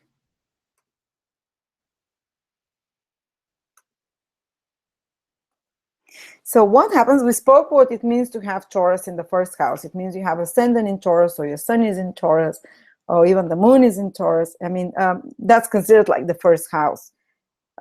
Then what happens if you have second house cusp in Taurus? Usually Aries sun people do have the second sign from Aries is Taurus, but so is if you have Aries ascendant, and sometimes you might have Pisces ascendants and the second house cusp might be in Taurus. So check this. But what happens if you have Taurus in the second house? Well, you can make a living, which is money, second house, from producing things from natural resources, which is Taurus, you know. So such people can make money from the land, from fruits, from flowers, from the bounty of the earth. You know, that's one way of they can just make things from natural resources, not necessarily, you know, maybe wooden stuff or whatever, or but because Taurus is about building, about nourishing, growing something material, tangible, and in the second house of money, you can make money out of such things. Usually they tend to have stable personal finances, unless, of course, there is some planets there that can, and they can easily attract resources. You know, people with Taurus in the second house, they can be attraction, because Taurus is magnetic sign, it attracts, but it's slow sign. It's not going to happen fast. It's going to happen over time. When Taurus is in your second house, it will gradually accrue and accumulate, just like Taurus is a gradual accumulation and accruement, but they can find themselves with lots of beautiful possessions, lots of second houses, the objects we own, and they can be objects that bring us, possessions that bring us comfort, that brings us a sense of stability. And they'd like to hold on to that. They'll be very attached to their possessions if you have Taurus on the second house cusp. They'll just want to hold on to their possessions, to their material things. They can also be making living from, because second house, what you make living from, money, from art, making things, as I said, natural resources, practical attitude towards finances and possessions, because Taurus is on the second house cusp, and can own beautiful things, comfort-bringing things, likes to collect things. These are collectors. Taurus on the second house. Remember how Taurus collect things. Second house is possessions. Depends whether you collect expensive or cheap things. Depends on the quality of the Lord, of the Venus, basically. If Venus is strong and Taurus is in your second house cusp, you can have very good access to money, to resources. You'll be always well provided for. You can have very good value of what is valuable and worthy and what to invest your money in. But your Venus might be quite poor. Let's say Venus might be with Ketu, or Venus might be in Virgo where it's weaker, or Venus might be somehow in Aries where it's more reckless, or Venus might be square Saturn. So things will change a little bit then. It's not going to be so easy. But again, remember, Taurus in the second house slowly builds up wealth, practical attitude towards wealth, own things that bring comfort, basically. Then they can approach resources sustainably, values money and beautiful things, Taurus in the second house, possessions, and they have determination. Whatever Taurus is, you have determination to build whatever is there. They do have determination to build personal resources. That's why usually they can be better than average financially. Okay. What happens if Taurus falls in the third house? Usually that's for Pisces. Pisces sun or Pisces ascendant. Taurus is in the third house. So there would be, Taurus is third house is communication, how you communicate with others. Third house is how you speak. And Taurus is very pleasant. It's very polite sign as well. So they would have a pleasant speaking voice as well. The way of talking will be pleasant, will be calm. They'll think, because Taurus first thinks, then acts, slower, deliberate. They'll be deliberate, slow thinkers. They'll choose beautiful words, and they'll choose their words deliberately when Taurus is on the third house. Taurus, slow, practical thinkers, practical talkers and writers. They'll think about practical things. They'll think about material things. They'll think about and communicate about such tangible things, security, uh, possessions of any sort. They can have what your mind is as well. The third house, your mind can think about beautiful things, about art. They can have a mind of an artist. That's why Pisces Sun or Pisces Ascendant people are always so artistic. And the third house is what your skills are. And your skills can be geared towards creating something beautiful. Their mind, they think of ways to be productive as well. They can write and speak about material, natural resources, about nature, food, art. So people with Taurus on the third house, they can write things about nature, food. They can read. They can be very interested to gather information and to read things on natural resources, on food, on art, to develop such skills as well. And third house is teaching as well, teaching skills. So they can be very good at demonstrating and explaining arts, crafts, which is Taurus, explaining things about nature, about agriculture, about gardening, teaching others about such Taurian things. Okay, they can be readers or writers on beauty educators like cosmeticians, hairstylists, fashion educators of some sort, because third house is teaching or learning skills and teaching skills. So they can have a fair ability to have skills about beauty, about art, about cosmetics, about such food, nature, all things that are ruled by Taurus. How does one learn as well is the third house? Well, they will learn slowly by demonstration to practically see it, which is Taurus. They would learn thoroughly, slowly but thoroughly when they learn something. Taurus is, on the third house of the mind and how you learn. You can't push such a child to learn very fast. Give it time for the information to sink deeper. Give it time for the information and when it sinks deeper, their memory will be fantastic. They'll remember forever after that once they learn something. Also, the third house shows what your siblings will be.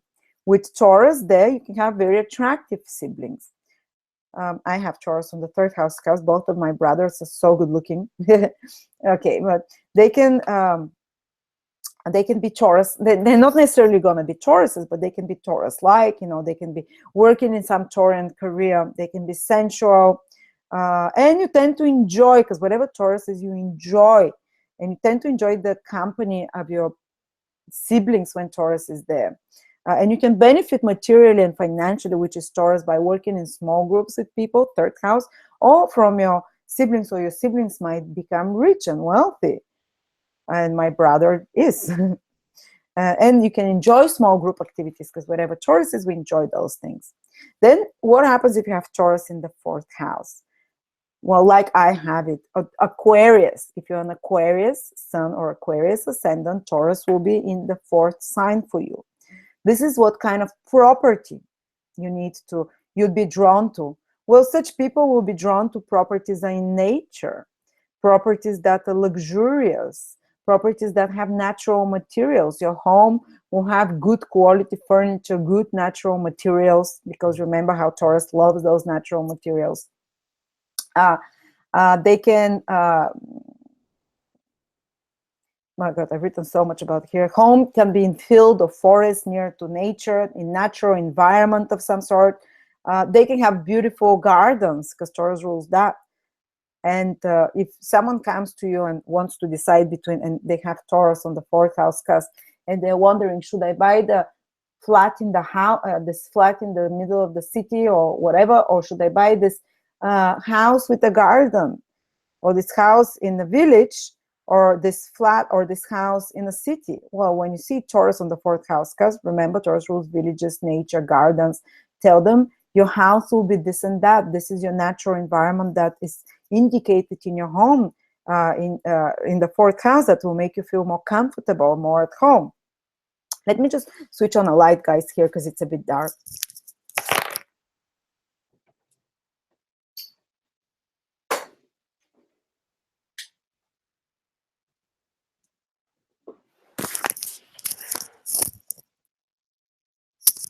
Okay. Um, and often fourth house shows your roots, where you're coming from. Maybe your parents were agriculturists, just like I come from. My parents, both of my roots and family and ancestors, the fourth house, come from peasants. Fourth house working with animals, with fields, which is Taurus. Also, the fourth house shows your mother. With Taurus there, the mother was usually a rock in the family, very stable, very reliable. And that's how I also knew that my mom's ascendant was Taurus, because my fourth house cusp is Taurus.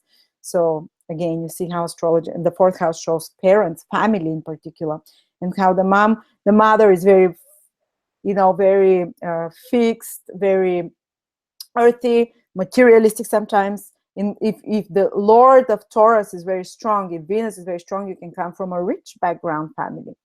Mine is not very strong, but we always were growing up. We had all the necessary comforts of life. My grandparents, I remember, in my family would always have those beautiful, they would produce their own farm. They had an organic farm, which is Taurus. Taurus rules organic farms and farms of any sorts where you produce food. And that's what my family did. Our food was coming from the farm, and that's the roots basically. Or you can have comfortable and lush furnishings of your home, when you kind of natural materials.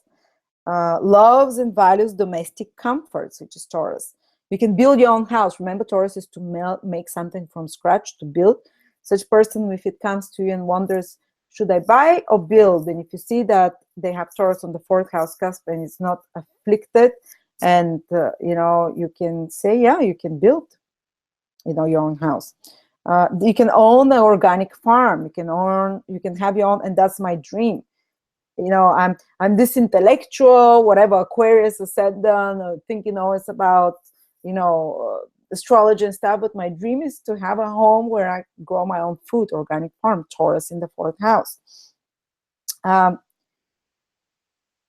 Fourth house is what you're privately like in your family, fine life. Well, my life is crazy on the outside. In the public life, traveling a lot and whatnot, and excitability. But my private life, it's all routine. Your daily routines at home, what you're privately like, I privately crave for security, stability, financial things, and very kind of unexciting but stable, predictable family life, which I love that. And also, if your Venus is good, the Lord of the fourth house, your home will be quite stable. Your family life will be quite stable, predictable, with beautiful furnishings. But I've moved a lot. Usually Taurus on the fourth house shows that you're gonna be, once you start living somewhere, you're gonna live there for a long time. But I moved a lot because my Lord is in the 12th from Taurus, which is in Aries. So Venus, any planet that rules a sign, when it's in the 12th from that sign, in the 12th sign, dissolves. And that's why for me there wasn't much stability. I moved a lot because my Venus is in the third house, basically, of moving, in the 12th from Taurus. Doesn't matter. But generally, for those people, they should be, they will work gradually towards consistently and gradually towards owning their property. And they can even build their property. They grow their own food as well. The relationship with parents is also the fourth house. Often it's quite sweet, unless there is Mars there or something. Quite sweet and sentimental towards their parents, sentimental affection to parents, to their home country, to their birth culture, to their birth town, sentimental affection. Okay, luxurious decors at home, beautiful garden which produces food, natural, beautiful house.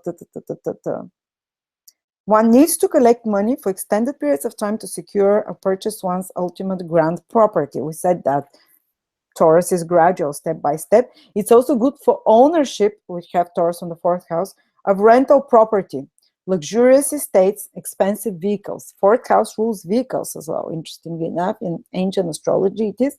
So they can have expensive Taurus, beautiful vehicles as well, not only properties. Okay. Then we go to Taurus in the fifth house. What happens if Taurus falls in your fifth house? And that indicates your children. Let's start with that.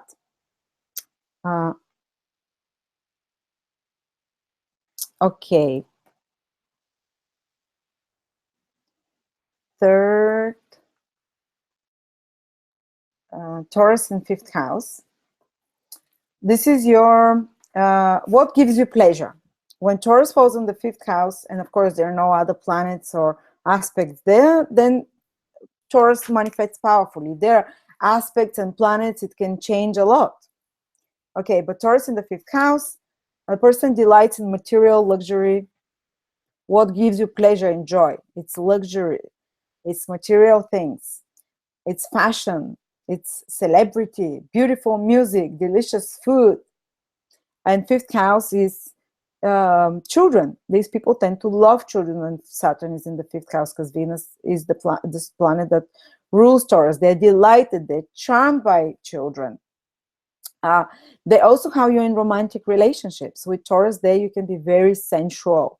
You can be very sensually indulgent in romantic relationships. You're drawn to partners that are also financial, not for marriage, but this is for romantic relationships that you can indulge in sensual pleasures with. And also as a hobby, what hobbies you can have. With Taurus there, your hobbies might be connected to music, to food, to nature, to art, all those Taurian rule things. Having romances with sensual, arty, pleasure-oriented people. Your children also describe, or at least the first child, by Taurus, which means that it might be less complicated, very sweet, very stable child that can bring financial gains as well, because wherever Taurus is, you can benefit materially from there. It can be wealthy itself. It can be artistic child. It can be attractive child, materially successful. And yeah, that's the fifth house. Also how you have fun. And you have fun, you might love, and for you might be having fun to be in nature, for example, or to have simple, natural fun, which Taurus rules of the five senses, to indulge in good food, in good music. Very natural, very good natural position for fifth house is in Taurus, because they enjoy those pleasures of life. Hiking, for example, nature, easy activities, shopping as a hobby, buying beautiful things as a hobby, beauty as a hobby as well. What happens if you have Taurus in the sixth house? This would be for Sagittarius. Often Sagittarius ascendant, Sagittarius sun will have Taurus in the sixth house. Or if you have sixth house cusp in Taurus, sixth house is the health. And it can be compromised, though, health by indulgence. Taurus is indulgence by the lifestyle, by too much good food, good wine, sugars. So that's another.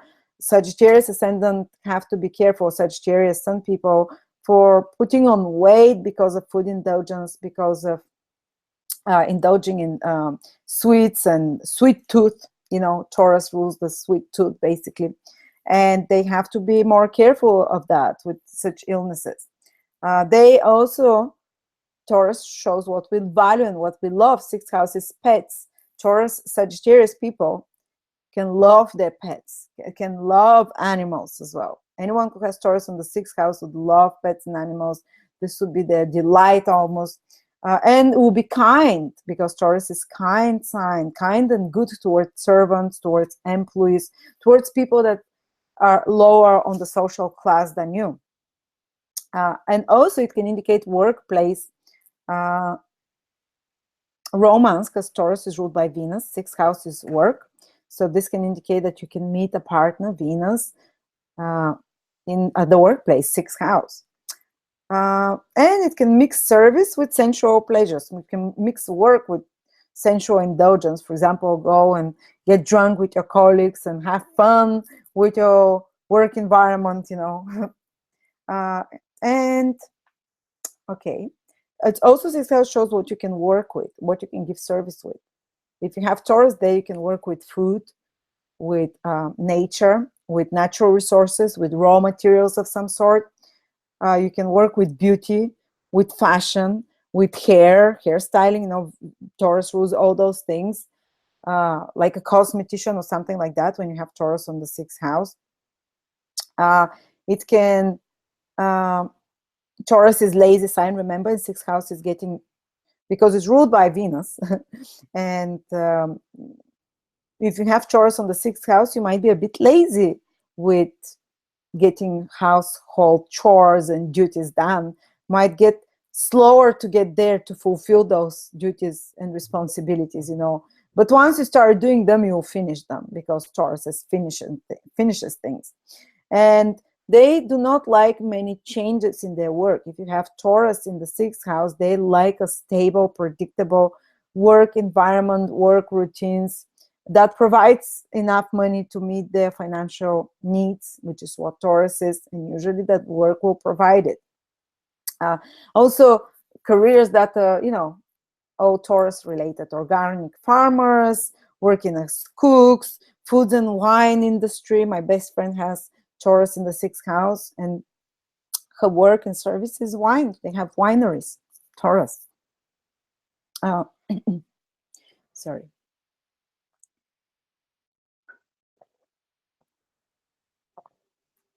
Taurus in your 7th house. Well, 7th house is relationships. Scorpios. It means your Scorpio sun or Scorpio ascendant, Scorpio moon. Taurus is in your 7th house. When you have 7th house Scorpio, your partners will ground you, because your life is full of transformation, Scorpio, of highs, ups, and low downs, Scorpio, And then who centers you? Your partner stabilize you and center you.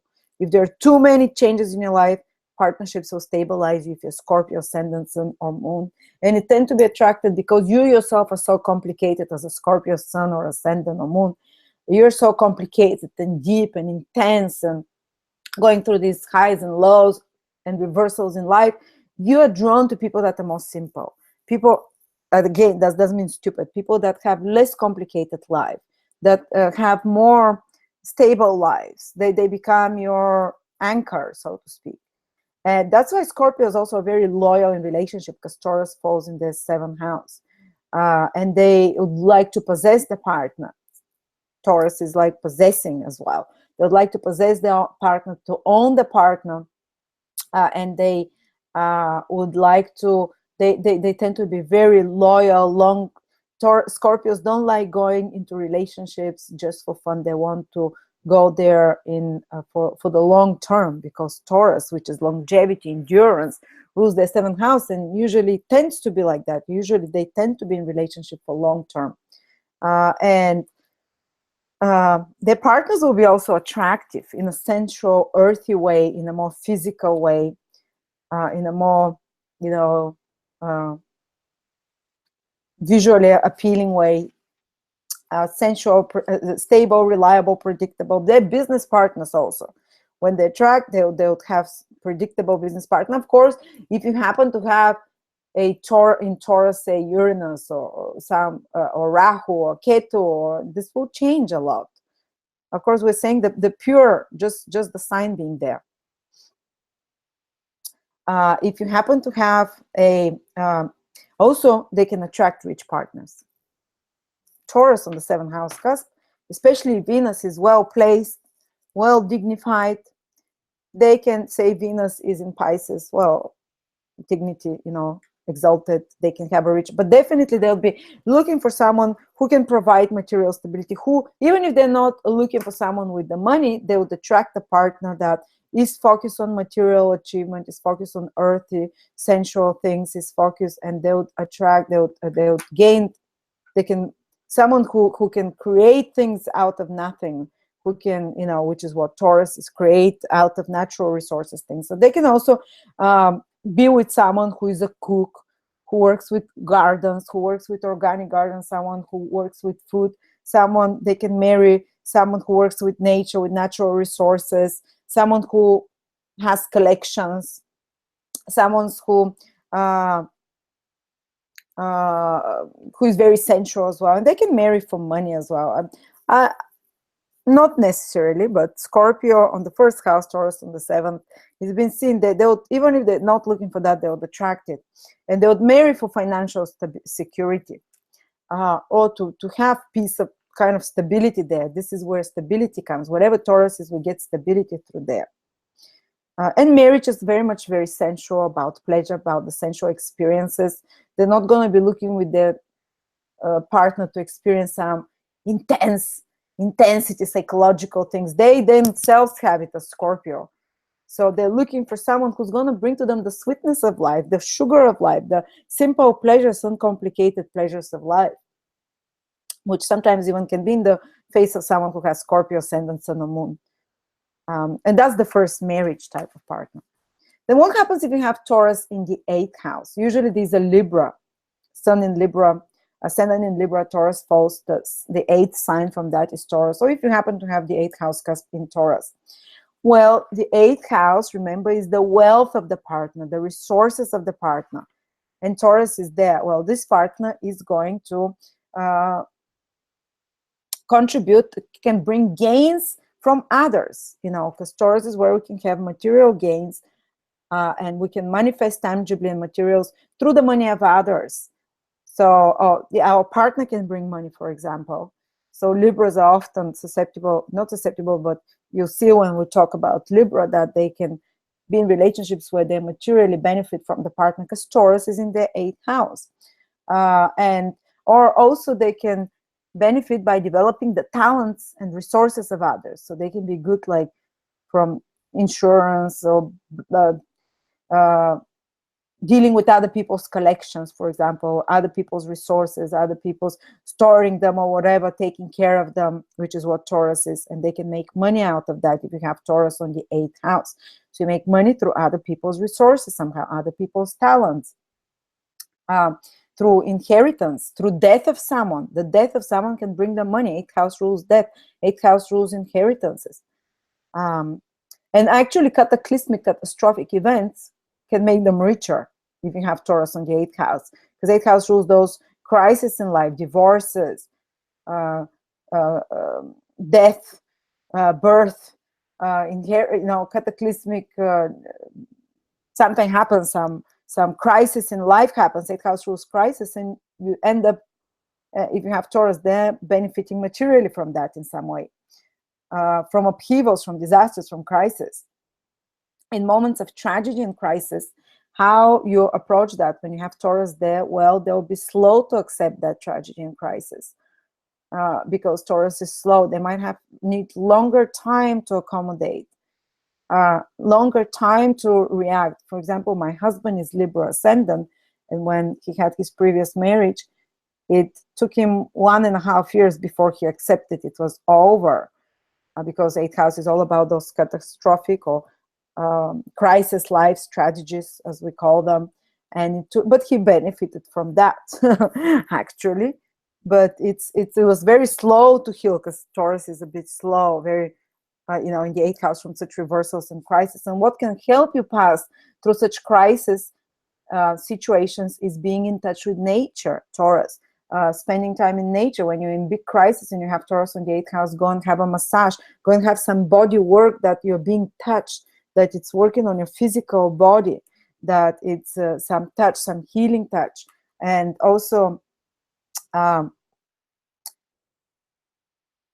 it takes time for them to adjust to those catastrophic changes, so to speak. 8th house is transformations, and Taurus is physical beauty. So such people might work as transformers of others' physical beauty. For example, like plastic surgeons. 8th house rules surgeries as well. Plastic surgeries, of the face, or beauticians of some sort, that you change the physical appearance, transform the physical appearance in certain ways. Taurus is the beauty. 8th house is big transformation. 8th house is where we can have surgeries. So the part of the body we have to be careful, because it's the throat, the mouth, the teeth. They can be more susceptible as well. Beauty makeovers, transformations, physical transformations of appearance, powerful, because 8th house is this recycling, transforming raw materials into new forms. Because raw materials, Taurus, 8th house is recycling, transforming, taking something and rebirthing it into a new form. So they can benefit if you have Taurus in 8th house from something like that. Okay, how you do research is 8th house, how you dig deep under the surface. Well, Tauruses will do it slowly, carefully, productively, very in-depth. And that's why Libras, because Taurus falls in the 8th house for Libras, can take their mind forever to make up their mind, because when they're doing, they need to make a thorough research before that, carefully, like Taurus is careful, thorough. Okay, then Taurus in the 9th house. Who is that? Well, these are Virgos. Virgo ascendant, my ex-husband had Taurus in the 9th house. What is your belief system? Well, with Taurus, you believe in earthly sensual pleasures. God manifests through enjoyment of life, through nature. They don't need complicated philosophical and of course you might have some planets there that change that.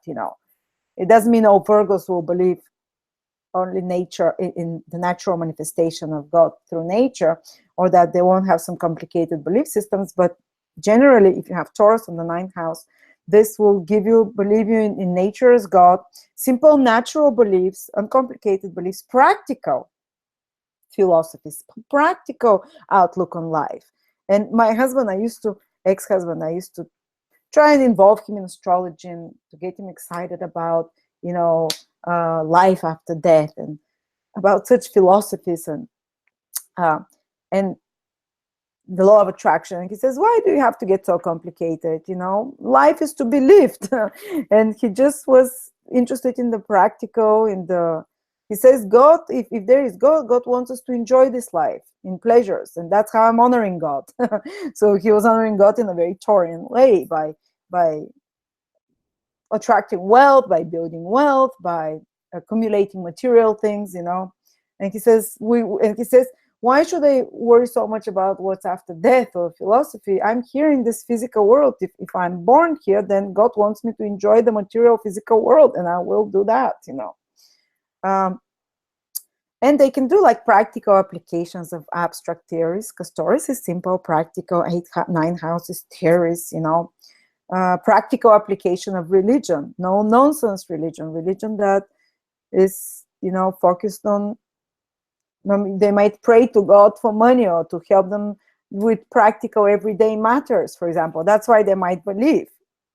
An very earthy, grounded, stable worldview, view of the world, And how we pursue our goals is the 9th house. Well, with Taurus, they'll be persistent, plowing through in regards to their goals. That's why many Virgos, they achieve their goals because they're consistent, just like Taurus in the 9th house. How do you experience culture, other cultures, other countries? Through the senses. Whenever I travel with my ex-husband, we would just be going to every restaurant, every market, through food, through smells, you experience other cultures through the 5 senses, basically. And they have what your opinions on religions are, they can be very fixed. I could never change the mind and belief system of my ex-husband, who had Virgo ascendant, very, very fixed with Taurus in the 9th house. And they might believe in money. Their beliefs might be, I believe in money. I believe their moral, philosophical goals can be focused on making the world a more beautiful, more pleasurable, enjoyable place. Not everyone, should have some high-minded philosophical understanding about the world. Virgo people are here to make the world, their philosophy is to make the world more sustainable. The goal is to go natural, to go more beauty, to beautify the world in some way, Okay, then enjoys divine blessings in the form of human pleasures. 9th house is divine blessings. Well, human pleasures, physical pleasures are the divine blessings for this person. If Taurus is in the 10th house, usually this means your sun is in Leo, your ascendant is in Leo, and Taurus is in the 10th sign from Leo, or you might have the 10th house cusp in Taurus. So what does it mean? Well, usually the 10th house can indicate one of your parents. So one of the parents might have been very Taurus-like, not necessarily a Taurus, but someone who is maybe richer, someone who is maybe just like Trump has Leo ascendant, so Taurus falls in the 10th sign, so he comes from a father that was rich as well, but not necessarily. You have to have or someone, one of the parents or the father in particular was connected with all those Taurus careers that we mentioned. And Taurus, sorry, I think I need to take a break, but I'll get through all the signs and then we'll come back for the planets, Taurus and planets. Let me finish because I'm next to the 10th house. Okay, so how you approach your career. What do you want from your career? Well, usually stability. That's the most important thing. And usually there won't be big reversals in your career. Usually when you start in one path, you'll continue, unless, of course, Uranus is aspecting this 10th house and it will change everything. Again, planet overpower signs, but still, I want you to understand the nature. So that's why Leos very much need lots of stability in their career. They need to be, when they get the position of this, they have to stay there forever, which is what Taurus usually likes. But even if you have Taurus in the 10th house, is the same. And they can be leaders, because whatever 10th house is what you can be leader. If you can be leader of the arts, of fashion, which is what Taurus rules, of in the food industry, leaders of banking industry, financial leaders in financial matters of some sort. You know, they might have to be leaders or bosses in such kind of matters, careers. They can have what your reputation is. You can have a reputation of an aesthete. How is it said? Someone has a great sense of beauty. You can have a great reputation as a leader, or as a financially skilled person. And then you can be known for because 10th house is what you're known for. You can be known for your appreciation of art, of beauty, of wealth, of sensual matters, of indulgent lifestyle. You can be well known for your career in nature. So all careers that we talked about, Taurus, you can apply them. Beautician, appearance, because the 10th house shows one of the careers. Working with food, working with natural resources, working with money, working with farms, gardens, you know, all those things can become as a career indication. And usually the public image is quite constant, which is what Taurus is.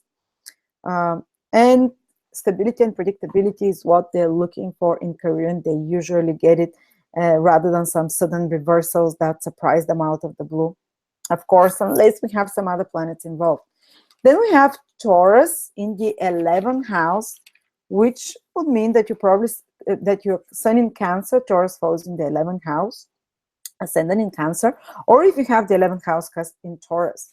So what are your friends? Your friend group. You'll be looking for someone who is predictable, who is reliable.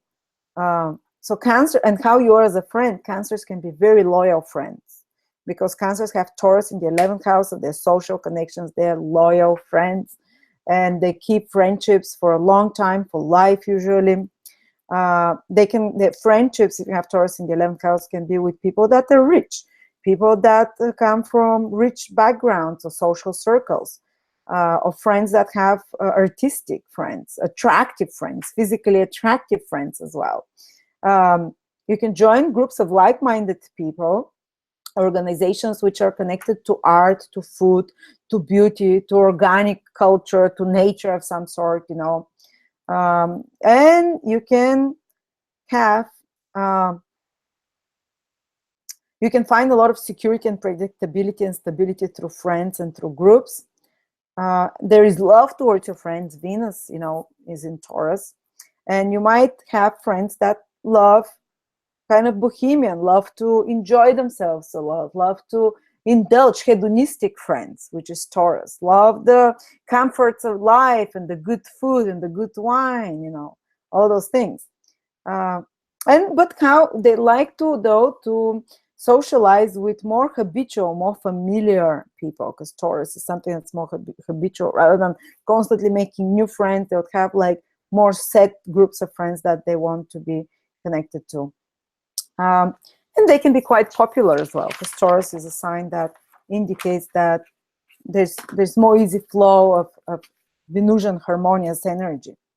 And then we go to Taurus in the 12th house. This is for Gemini. If you're Gemini sun, Gemini ascendant, or if you happen to have the 12th house cusp in Gemini,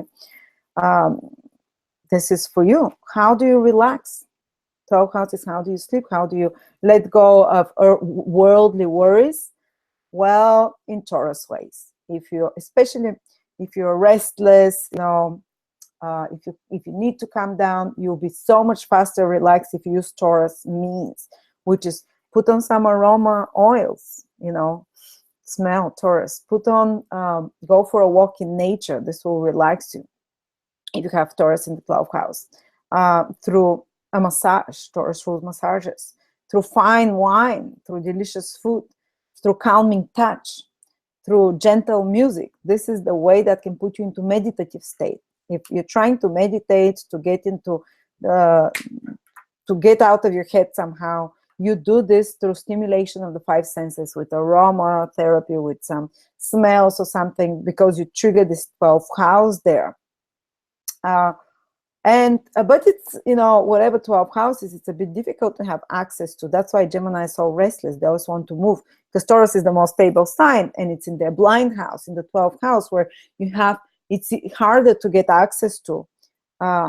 It's in your invisible blind spots. So that's why if you have strong Gemini, Sun, Moon, or Ascendant, you're so restless, because it's harder for you to get in touch with that relaxed Taurus, easy, lazy. Let's just smell the flowers and enjoy the sun energy. But you can, Taurian things can help you get in touch with them. As I said, Taurian things, good food, delicious, calming touch, gentle music. Finds relaxation from tension of the physical stresses come in nature, in the green fields, in forests. That can help a lot. People with Taurus in the 12th house. And Taurus is the sign of indulgence and pleasures. Well, where can you get indulgence and pleasures? In foreign countries. 12th house finds foreign countries. They have a ball, so they enjoy it so much. That's why Gemini loves to travel, because in foreign countries, faraway countries, they have a lot of sensual pleasures, a lot of enjoyable experiences, which is what Taurus is, ruled by Venus. Enjoys foreign travel immensely. And they can also make money, Taurus, from foreign places, 12th house. And also 12th house shows your imagination. And what is Gemini's imagination? It's practical. Or someone with Taurus in the 12th house, it's practical imagination. And they can dream about money. They can dream, they can imagine practical things, material things, can visualize wealth as well. So that's the 12 houses through Taurus.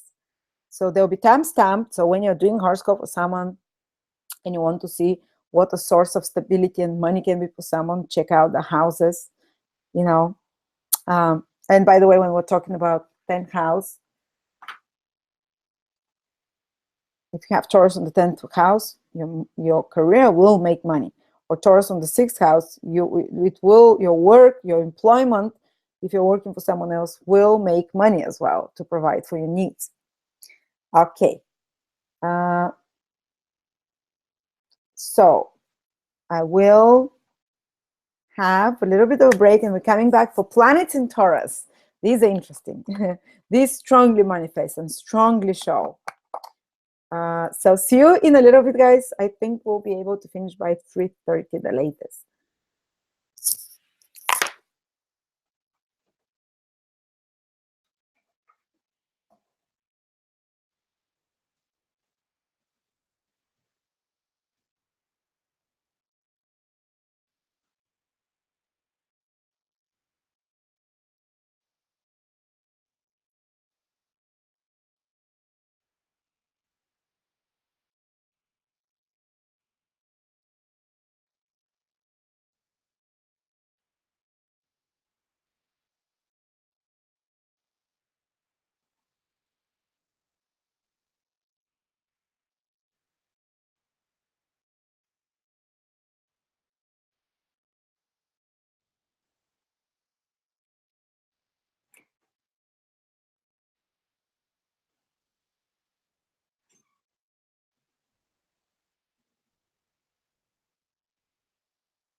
Hello again.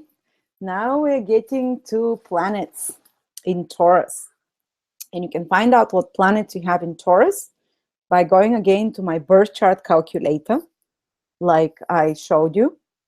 But this time, you go to the planetary detail table and you check if you have any planets in Taurus. It will show Sun, Moon, Venus, Mercury, Saturn, Jupiter. We'll talk about all of those, or Rahu or Ketu, what it means to have them in Taurus. Well, Sun in Taurus, with everything that we spoke about, how the signs from Taurus matters for them, but Sun in Taurus, the Sun symbolizes the father very often, and it would mean that, of course, the Sun is your sense of self as well. And sense of self is very conservationist, sensualist, all those things we talked about Taurus, pleasure seeking, Sun in Taurus people. They like collected wealth. And they want to be in the center of, because the Sun is the center of our universe. So if you have Sun in Taurus, you'd want to be in the center of beauty, of art, of financial wealth, of sensual pleasures. That's why Taurus Sun people are very much connected to that. And of course, the Sun indicates also some physical characteristic, and we talked about that, what the physical characteristic of Sun in Taurus can be. They can be a bit more susceptible to putting on weight, to building mass more easily as well. But definitely that's a sensual person who knows the value of money, who knows the value of things, who knows where the money is, can be very pleasant person, very looking for comfort, comfort oriented, very conscious of the power, the power of money, the power of resources as well. And you can have careers that are connected to Taurus, because the Sun is one of the self-expression, and we can self-express if you have Sun in Taurus through Tauran careers, working in banks, working with wealth, working with resources, working with gardens, with food, with gardening, working with art of some sort, working with value, things of value, with collections, all those things we talked about. Confidence, where does your confidence come from? Well, it comes from accumulated wealth, from very self-identified with possessions, with the things you own, all those things. And the father is described by Taurus very often. He might have been involved with art, or he might have been involved with storage, with collections, with luxury items, with commodities, might have been materialistic, simple, down to earth, maybe agricultural, maybe someone who is connected to sugar, to alcohol, not alcoholic, but someone who likes the good life, as a father, and you got those values from him as well. Who was focused on accumulation of wealth and creating of material stability as well. Often the father figure, or whoever played the father figure in your life, would have had those qualities, and would, all those Tauran qualities. And then is the moon in Taurus. The moon in Taurus will indicate very often the mother figure in your life, or maybe a grandmother, or some female powerful figure in your life that was the nurturer, the carer. And the mother might have been all those things that we talked about, Taurus. She might have been more practical, down to earth as well, predictable, reliable, always creating beautiful environments, providing for your needs. Of course, if you happen to have Mars there, of course, she's not going to be so peaceful and calm. As I said, planets overpower the sign. But with the moon in Taurus, usually it's one of the best positions, basically. The best position for the moon, where the moon is exalted. So it indicates that you have the nurturing, the caring, the material stability that comes from the mother. And often it means that the person grows into a very emotionally stable person, because the moon symbolizes your feelings in life, your emotional response to life. And they can respond very stably to life. They can be very grounded. If you have moon in Taurus, you can be very you need the sensual pleasures. Well, your moon shows what your needs are. You have emotional need for good food, for good. That's why also moon in Taurus is predisposed to putting on weight a little bit. You have, if you want to connect emotionally, to make someone with moon in Taurus feel at home with you, to feel emotionally attached to you, cook them a good meal, take them to some gourmet restaurant, give them a gift of appreciation, material, tangible gift of appreciation in some sort.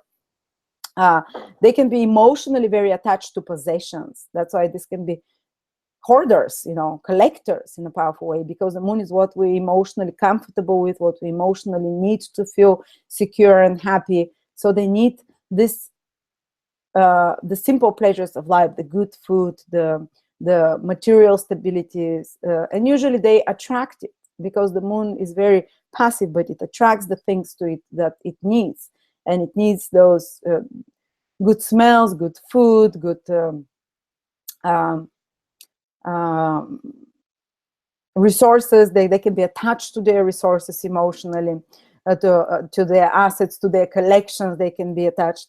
My husband has moon in Taurus, and you should see our garage, all knickknacks and everything he's ever had is there. Like, why don't you throw it out? But they emotionally attached. They put emotional meaning to their possessions and objects and assets. They can have sentimental importance, those things in their life, sentimental feelings towards material possessions, to foods, to smells. They can, because the moon rules our memories as well. Foods and smells and all their orders can can evoke powerful, strong memories. So objects, certain objects can evoke powerful memories, and they have really strong memories. Moon in Taurus does not forget. It's like an elephant. How do you keep? Because remember, Taurus is the sign of storage, and the moon is your memories. My God, these people keep memories like they don't forget, and their memories are strongly triggered by the five senses. Their needs are material stability, sensual pleasures. They won't feel happy unless they have a lot of that.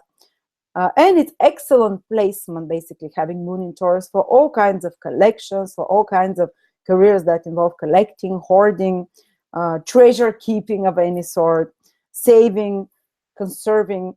And it's very funny because my husband does not like to throw out food. And the moon is the nurturing planet, and Taurus is food. So we have to finish everything in the fridge. We have to conserve everything, and the moon indicates also what kind of house or home environment you want to live in, and how you feel most happy in what environment. So if your fourth house the house can correspond not only to the fourth house. Remember that we talked that the fourth house, the sign on the fourth house cusp, can indicate what house environment you like to live in and what property you have, but the moon also does the same. So you have to look at both. So if you happen to have moon in Taurus, you'd like to be in nature, home that is with natural materials, that's luxuriously furnished, that's beautifully decorated, tastefully decorated, that it's full of comforts, very comforting as well. Near nature, maybe near villages, near fields, as I said. And okay, let's see, usually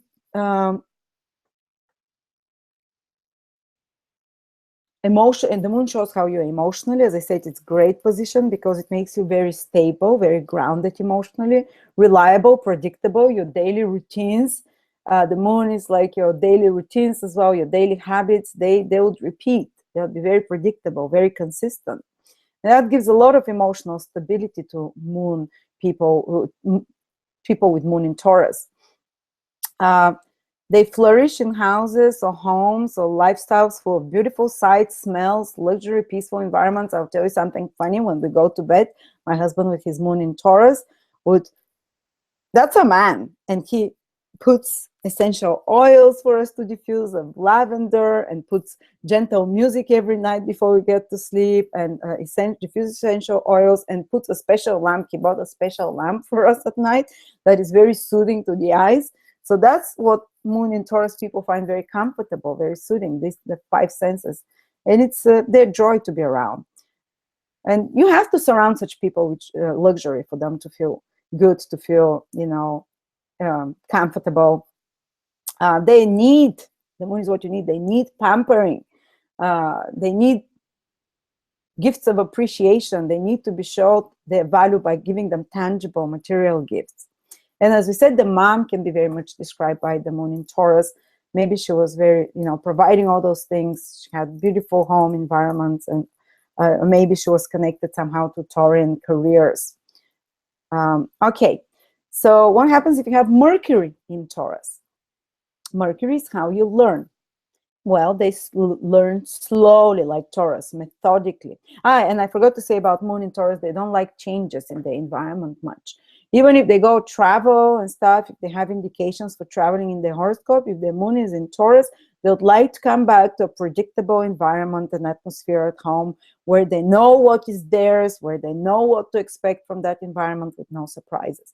Mercury in Taurus. Mercury rules how you learn. You learn slowly by being shown practical examples, by someone may be doing it for you, and you learn. They might need more time for the information to they first might have to make it with their hands, to try their hands on it before they can learn how to do it properly, to ruminate, to think longer about it.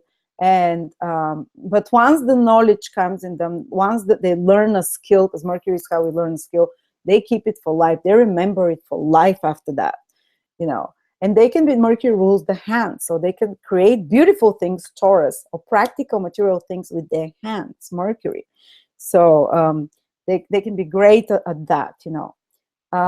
That's why this can also is seen in a lot of artists. Mercury, like craftsman and artists. Mercury in Taurus. Mercury is what you think about. You think about beauty. You think about good food. You can write books about food. You can write good books or write and read about food, about beauty, about art, about money. They can write and read books on how to create financial wealth. So their mind is very practical and materially focused, so that's very grounding. Actually, Mercury really enjoys being in the sign of Taurus, even though they might not be the fastest to respond back, because Taurus is the slower sign. They might deliberate and think about each word before they say it, and they can be sweet talkers, speaking with gentle words, unless you have Mars with Mercury, then you'll be cursing, and your mind will be fast, and you'll be angry or whatever, But if it's just Mercury in Taurus,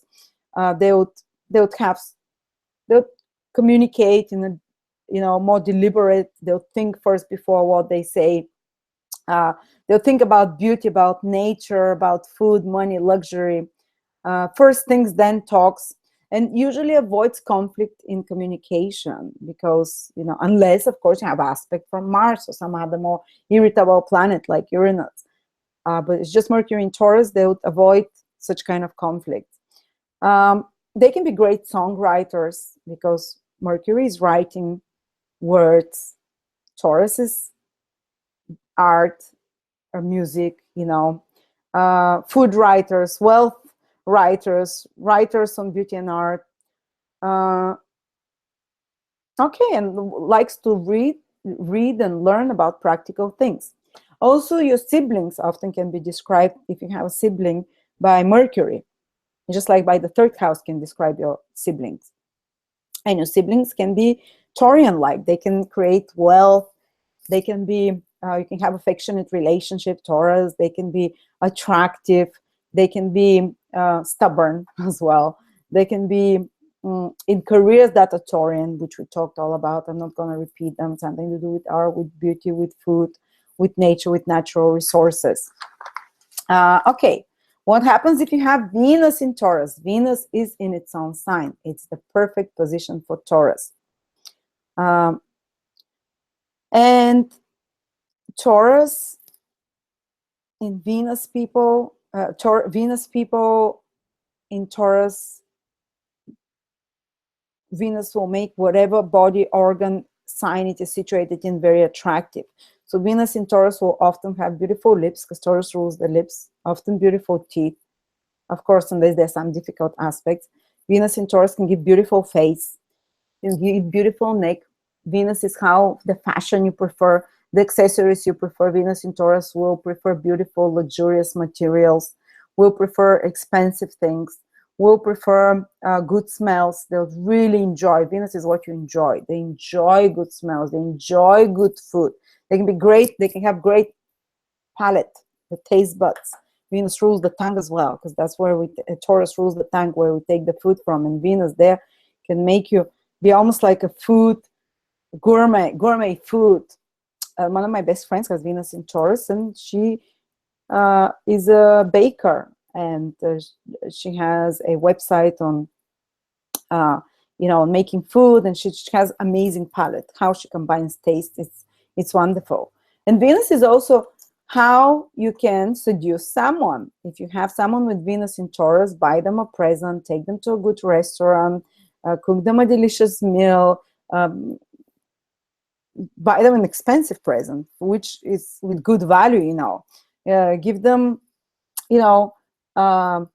beautiful views, beautiful smells. Go and smell nicely, dress beautifully, and smell beautifully as well. And, put on makeup for them. Very sensual, very natural beauty as well. It gives Venus in Taurus. And Venus, of course, describes relationships. How are such people going to be in relationships? Well, they will have highly sensualized relationships, and they're very stable in their affection. Whatever is in Taurus, you're very stable in that. So if someone with Venus in Taurus falls in love with you, they'll love you for a long, long time. They might be slow to start loving you, but once they do, they're loyal in their affections.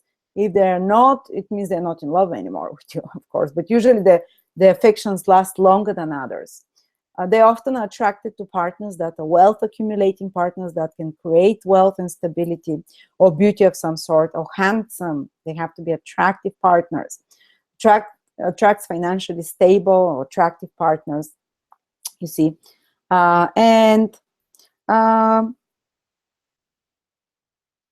They, of course, they love music, art, food, luxury, beautiful possessions, natural beauty, nature. They love money. What happens when you love money? You attract money. Venus in Taurus attracts money. Guys, that's a very good position to have. And whatever house that Venus in Taurus is in your horoscope, you can attract money today. If it's in your 7th house, through your partner. If it's in 8th house, through other people's resources. If it's in your 10th house, Venus in Taurus, you attract money and create financial stability and create beauty through your career. If it's in your 6th house, through your work as well. And they can make money. What Venus also shows what you can make money from, because Venus is naturally associated with the 2nd house and Taurus. And when it's in Taurus, you can make money from food, from wine, from beauty, from art, from music, from collections, from luxury products, from currencies, money, currencies, from bounty of the earth, and from teeth. My sister-in-law has Venus in Taurus in the 10th house. She's a dentist. Venus rules the teeth. Okay, then Mars in Taurus. By the way, Venus, when it buys things, it usually buys things that appreciate in value in time, and usually buys things that are good quality things. Mars in Taurus. Now, Mars in Taurus is a little bit weakened here because Mars wants to act immediately, and Taurus is a slow-moving sign. So these people might take some time before they make decision, before they take an action, before they start something new. They want to probably research it more thoroughly, or just would take them longer to really get cracking on their actions. But Mars shows what you put a lot of energy into, because Mars is this planet of energy. Mars is, and they would put a lot of energy in making money, for example. They would put a lot of energy in their garden, growing organic garden, a lot of energy into natural resources in some sort. They would, in making money, in practical matters. Just like my son has Mars in Taurus and Mercury in Taurus. He'll be thinking a lot about natural resources and money, and he'll be putting lots of energy and efforts into creating such things practical. Not necessarily always like for the sake of money, but it might be to do something, to create something tangible, material, in a practical way. People with Mars in Taurus are, and they might take them longer to start something, but once they start it, they will usually continue till they finish it, till they bring it to final manifestation. Mars is the planet also, they can work physically, because Mars is a physical planet, with fields and gardens, with flowers, with forests, with organic farms, with natural resources of any sorts, with food. Physically, you can work with that, and they often have, because Mars shows what you're very hungry for, what you have lust for. They can have very voracious appetites. Mars in Taurus, almost insatiable appetites and desires, very sensual. And also Mars shows how you're in sexual relationships. Well, you can make love for a long time. You can indulge. The foreplay can be a long one, slowly building up to orgasm. This is Mars in Taurus, taking its time, really indulging in. You can turn on such a person by food and playing some sex games with food and things like that. So they're not very reckless. They don't take risks. Mars Taurus is not a risk-taking sign. It's practical, it's rational, and Mars likes to take risks. So they might feel like they take forever to make some action, but once they get going, they'll probably continue it. And they're slow to get angered as well, because remember how Taurus does not show its anger, and Mars is our anger. And how we show anger with Mars and Taurus, you need to do a lot to upset them. But once you upset them, just like when you start that train on a different lane, they might be fuming for hours after that. Slow to start new things, slow to start to get into fights or to act or to anger themselves. But once they do start new things, or once they get angry, once they start on a different path, they'll be like, because Taurus is this maintains for a long time. It can take them forever after that to to calm down. And Mars shows what we pursue, what we hunt for, what we run after. Well, they pursue sensual experiences more voraciously than others. Mars also shows where we can wound, where we can get a wound, where we can be hurt, operation, wounds, inflammations. And because Taurus rules the throat, the teeth, the lips, they can get like inflammation of the vocal cords, more inflammatory illness operations here on the teeth. So that's where they're most susceptible to wounds or to accidents or to little, inflammation and such kind of more sudden onset of conditions on that area of your body ruled by Taurus. Then what happens if you have Jupiter in Taurus? Well, Jupiter rules our belief systems. And when they're in Taurus, it's a little bit like having Taurus on the 9th house, because such people, they'll believe in sustainability. They'll believe in growth via wealth, through wealth. They'll believe that God manifests through the bounty of the earth. They'll believe in nature. God is nature. God wants us to indulge and to enjoy the material pleasures of life. They would believe that they would have practical beliefs. They would have money might be God sometimes as well, but that's actually, they can be more fortunate financially than others, whatever house Jupiter is in, because Jupiter expands whatever it touches, and Taurus is wealth and material manifestations. So you can achieve wealth through whatever house, not only wealth, but you can achieve you can create more abundance in your life through whatever house Jupiter in Taurus falls in. And I remember that a friend of mine had Jupiter in the 6th house, and she made a cleaning company. 6th house is cleaning servants, stuff like that. And she made lots of money out of that. And for a few years, she also worked like a cleaner, and she made money out of that. And she also, after that, she created wealth through 6th house is health and beauty, beauty centered on health, Taurus. So through beauty materials that were health oriented, health beauty materials, basically. So all you Taurus, you can have Jupiter in Taurus in the 2nd house. Definitely will manifest more than the average amount of money and wealth and collections and treasures in this lifetime. Or Jupiter can be in your 11th house through profitable marketship relationships and networking. You can create wealth. Jupiter in the 7th house through in Taurus through relationships, through partner. Uh, Eighth house, other people's resources. Fourth house, through property, very likely, through gardens, through all those kind of stuff. But Jupiter is a bit more generational, and it means that the whole generational group of people, soul group born around that year when Jupiter was in Taurus, come with more intuition, because Jupiter is our intuition, higher knowledge, high understanding about resources, about earth. They can really make good for the earth somehow. They can really, when they come into through their careers later on in age, through their worldly actions, the Jupiter in Taurus generation can bring more fertility to the lands, to the earth, can bring more more food, more resources into our world somehow. And if you have Taurus in Jupiter in Taurus, you have like higher understanding, which is what Jupiter is, high understanding, intuitive knowledge, almost like something that you've learned in past lifetimes that you naturally come with high understanding about in this lifetime, about nature, about food, about resources, about wealth, about money. They might increase the wealth system somehow, improve it. And they can be quite generous, because Jupiter is a very generous planet with resources and money. And then we have Saturn in Taurus.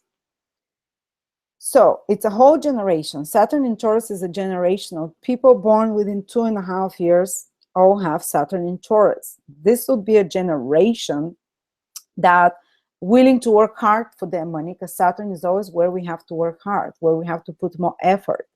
And they would be able, they might be a generation that creates rules and regulations for the monetary system, for our banks.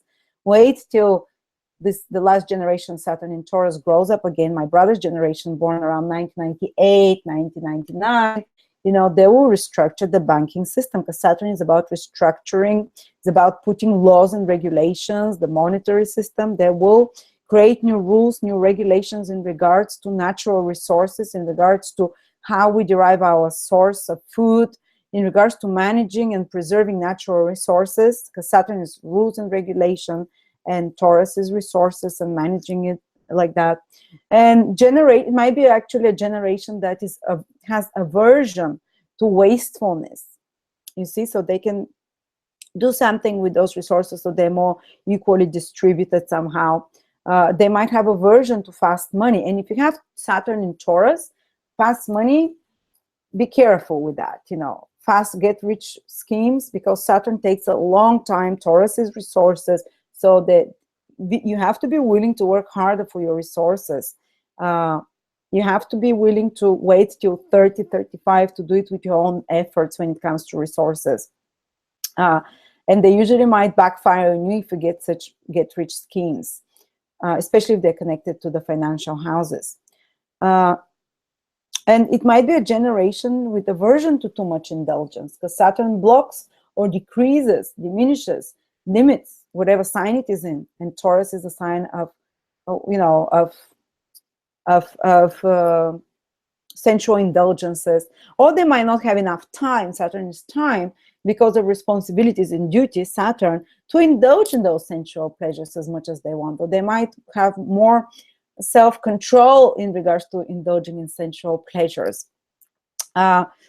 But it limits the available time to enjoy the pleasures of life, often in the life of people with Saturn in Taurus. And Taurus is Saturn is old things. Taurus is value. These people might find value and worth in old things. They might be collectors of old cars, old coins. They might like the old styles, the old architecture, because Taurus is, what you appreciate, what you value. Saturn is all things from the past.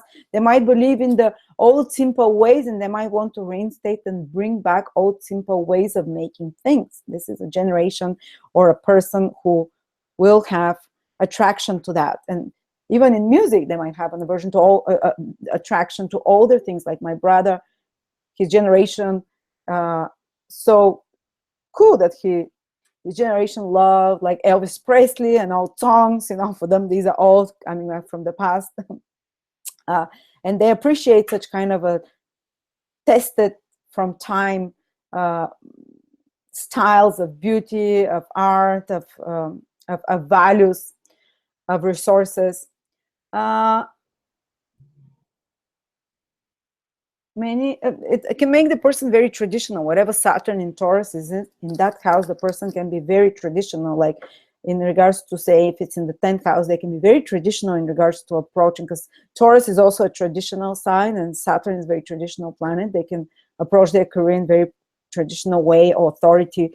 If it's in the 7th house, Saturn in Taurus, they can have kind of delays and things take longer for a marriage, because Saturn also takes longer. But it's loyal and it's lasting, and Saturn is also loyal and lasting. It might take them longer to meet the right partner and will be more traditional in regards to that. But whatever Saturn and Taurus, they have to be very patient in whatever house Saturn is. It takes longer, but it becomes more and more stable with age.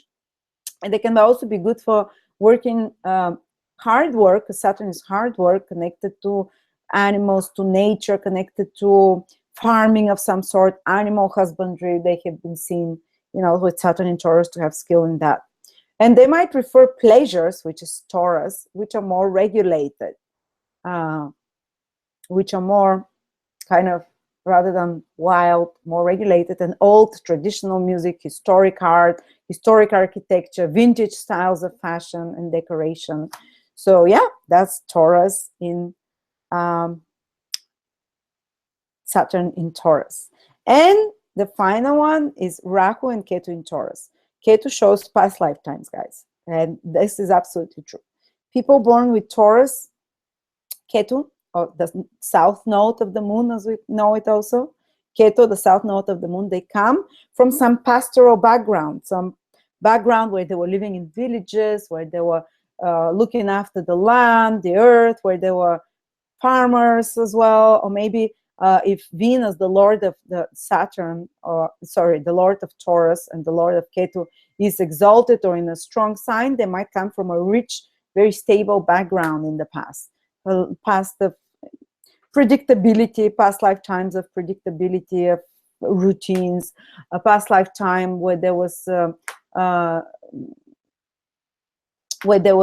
do I say, resources available and stability. But then they'll have Rahu in Scorpio, because Rahu is always the opposite house from Ketu, the opposite sign, which means in this lifetime, if you have Ketu Saturn, you have to learn unpredictability, which is Scorpio. You have to learn what it is to have big reversals in life and to be willing to be open to help support from others. Taurus South Node means that in past lifetimes, you created your own resources. You were self-sustainable. You can create your own money. You could create your own, you could take care of your family and the needs that you had, materially provide for them. And it was, it was quite predictable and secure. In this lifetime, Scorpio means open up to being Scorpio North Node.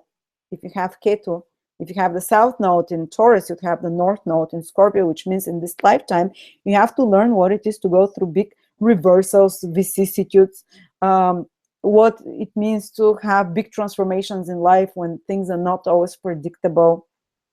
And as said, as Taurus is, you go into the roller coaster energy of Scorpio. And this is what you have to learn. And you learn, in past lifetimes, you learn material stability. In this lifetime, North Node in Scorpio, you learn emotional stability in the face of transformations and vicissitudes and in the face of big reversals.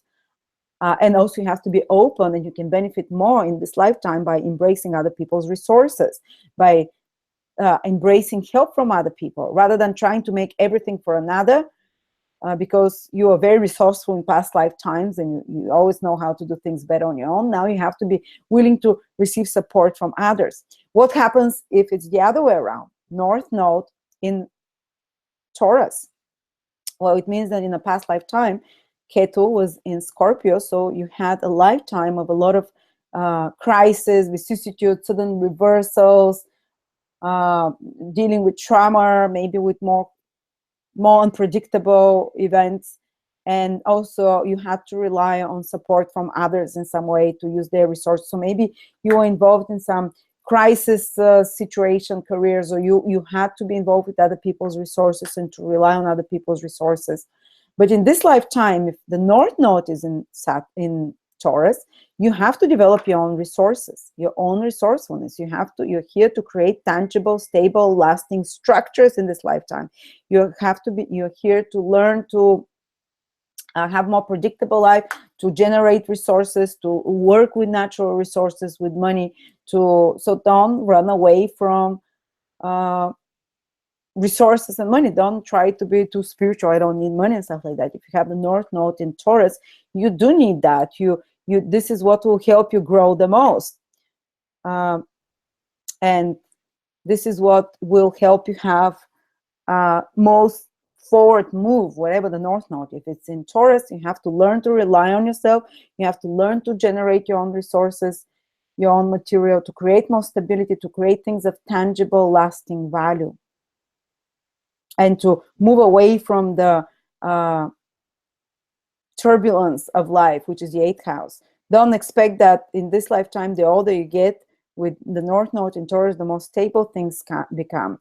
The first part of life with the South Node in Scorpio might have been more darker, less predictable. But the second part of life, we grow into our North Node more and more. We become more and more like Taurian energy there, sustainable, predictable, reliable. So there we go. Let's have some Q&As, guys. We have 10-15 minutes for Q&A.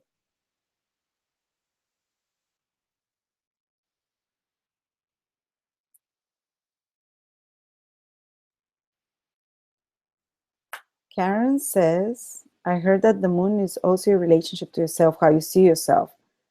Yes, definitely. The moon is the mirror. The moon reflects the sun as the sunlight. So how do you feel about yourself?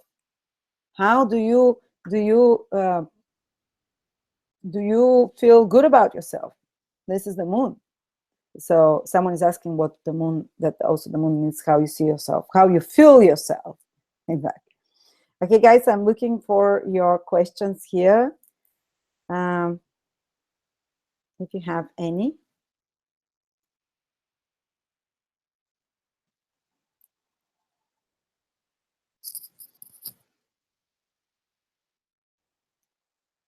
Maybe I think can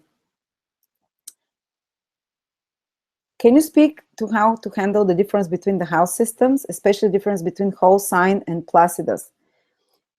Hi, Kate, I use both because the whole sign house system, one sign is equal to one house, shows your psychological wiring. And it will show you, the ascendant is you. So the whole sign house system is how these planets that are in those houses relate to you psychologically. The unequal house system, because the earth is kind of tilted, so sometimes the house casts don't fall exactly in the same signs from ascendant that they correspond to. And it shows more like the reality, which is a little bit not perfect, which is a little bit imperfect. And if you want to come back to more balance psychologically, you use how to balance yourself psychologically, how to make yourself feel better because it's in relationship to the ascendant. You use the whole sign house system. While the unequal house system will show specific manifestation, tangible results, and I don't use it as division of the houses, by the way, the unequal house system. I use it just as the house cast, but just points in space that rule something, and I use both. For example, you might have your 4th house in your 4th from the ascendant in one sign, but the 4th house cusp might be in the next one. Let's say you have your 4th house cusp in let's say you have the, okay, sorry, I'm getting a bit tired. Say you have, like, I'll give you an example of my horoscope now. I have in the whole sign house system 4 planets in the 3rd sign from ascendant, which means reading, writing, teaching. So you see, all I do is read and write and teach, media, marketing, communication. So that's why I'm a good teacher, because all those 4 planets in the 3rd sign from ascendant. This is And this is what all those 4 planets in the 3rd sign from ascendant makes me that I'm personally interested in reading and writing and teaching, you know, in researching and gathering information. But they fall with the 2nd house cusp. So they're in the 2nd house with an equal house system. So I make money out of that. So you combine the two. When they're out of tune, like there are sometimes for some people that the house cusp don't fall in exactly the same sign from ascendant, you use them both. So for example, you have the 5th house cusp in the 6th sign from ascendant. Well, you combine your creativity and you use it for your work. 6th and 5th house combined together, you know, or you have the 10th house cusp in the 9th sign from ascendant. Your career can prosper more in foreign countries. It can be more academic. It can be more intellectual, the 9th house cusp. It can be even connected to teaching of something, 9th house cusp, you know. Or you can have your 2nd house cusp in the 3rd, or say the 8th house cusp in the 7th sign from the ascendant. They can be still in the 7th sign from the ascendant. So this can mean that, and you look at the 8th sign as well. You have to look at both, guys. They both, the ancients only use the whole sign house system, and it's an equal house system has been invented in the last 1,000 years, basically. So I would look at both, and the unequal house system, it shows more specific manifestation of something. It's a bit complicated. I need to explain it with charts. And when we take a webinar on the house systems, I would explain that, because this is something that I've been searching and researching for many years. So, you know, it's a complicated matter. I use the Campanus house system, yeah, because the Campanus house system is, you divide the space through space. The Placidus house system, you divide space through time. The Placidus, every 2 hours, one house. Every 2 hours, one house. Placidus house system takes the space and divides it, according to the to the spatial, how do I say, space division and time division. And that's the thing. We cannot say which one is the correct. I have great results with Campanus. Others swear by Placidus, but I don't use the house cusp as division of houses. I use the whole sign system as division of houses, as topical positions. She says, for example, I have my Pisces moon in the 11th in Pisces and 12th in whole house.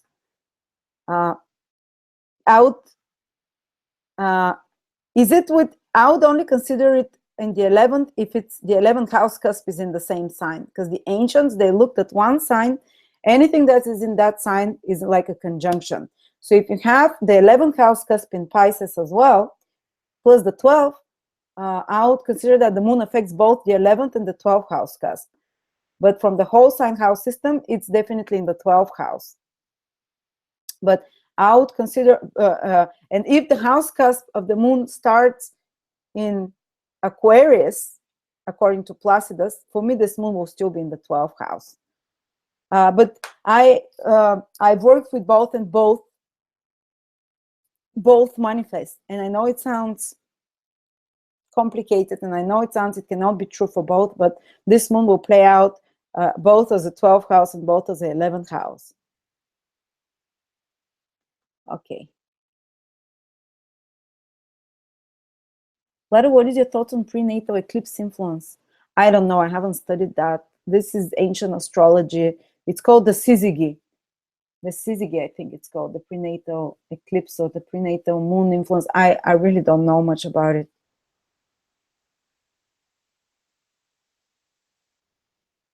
Marilyn. Oh, thank you so much, Marilyn. It's a wonderful message. Taurus ascendant and Neptune is in my 8th house, good or bad? So Neptune is in Sagittarius, Georgina, yeah? Yeah, I'm gonna do, after the signs, we're gonna do house webinars, don't worry. But Neptune in the 8th house, you have to be careful when dealing with other people's resources. Because there might be, if this Neptune has only good aspects, then you can magically manifest through other people's resources. This is Neptune, magically. but Neptune needs to have only good aspects. If it has some difficult aspects, you have to be careful, because there might be some losses and someone misleading you in regards to their resources, hiding something, something that can lead to losses for you, which are connected to other people's money or spouse's money and resources. But it's a very psychic influence. If you took my All About Neptune class, Neptune in the 8th house can make you very psychically influenced by the undercurrent, almost like reading, because Neptune is a psychic planet, and 8th house is the motivations of others, the subconscious motivations of others. You can read them almost.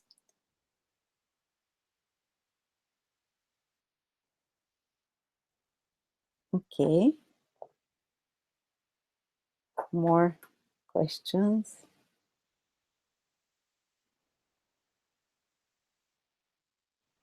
Jupiter in the 4th. Jupiter in the 4th in Jupiter, you mean to say in Taurus? I've heard that Jupiter in Earth signs is bad. Is that true? It's bad for what Jupiter wants to do, which is spiritual things, which is Jupiter wants to focus on philosophy, wants to focus on God, on charity and things like that. And in the Earth signs, it makes Jupiter brings the intuition instead for high moral things to more material things. So it's not necessarily bad, but it means that you can gain materially through 4th house matters, through family, through in a practical way, through property in some sort. So it's not necessarily bad for material manifestation. It can be more difficult for the things that it wants to do, which are more the spiritual side of Jupiter, because the Earth signs are not very spiritual.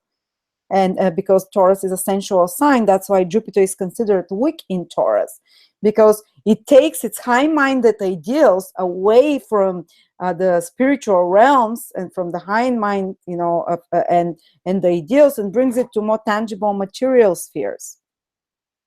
At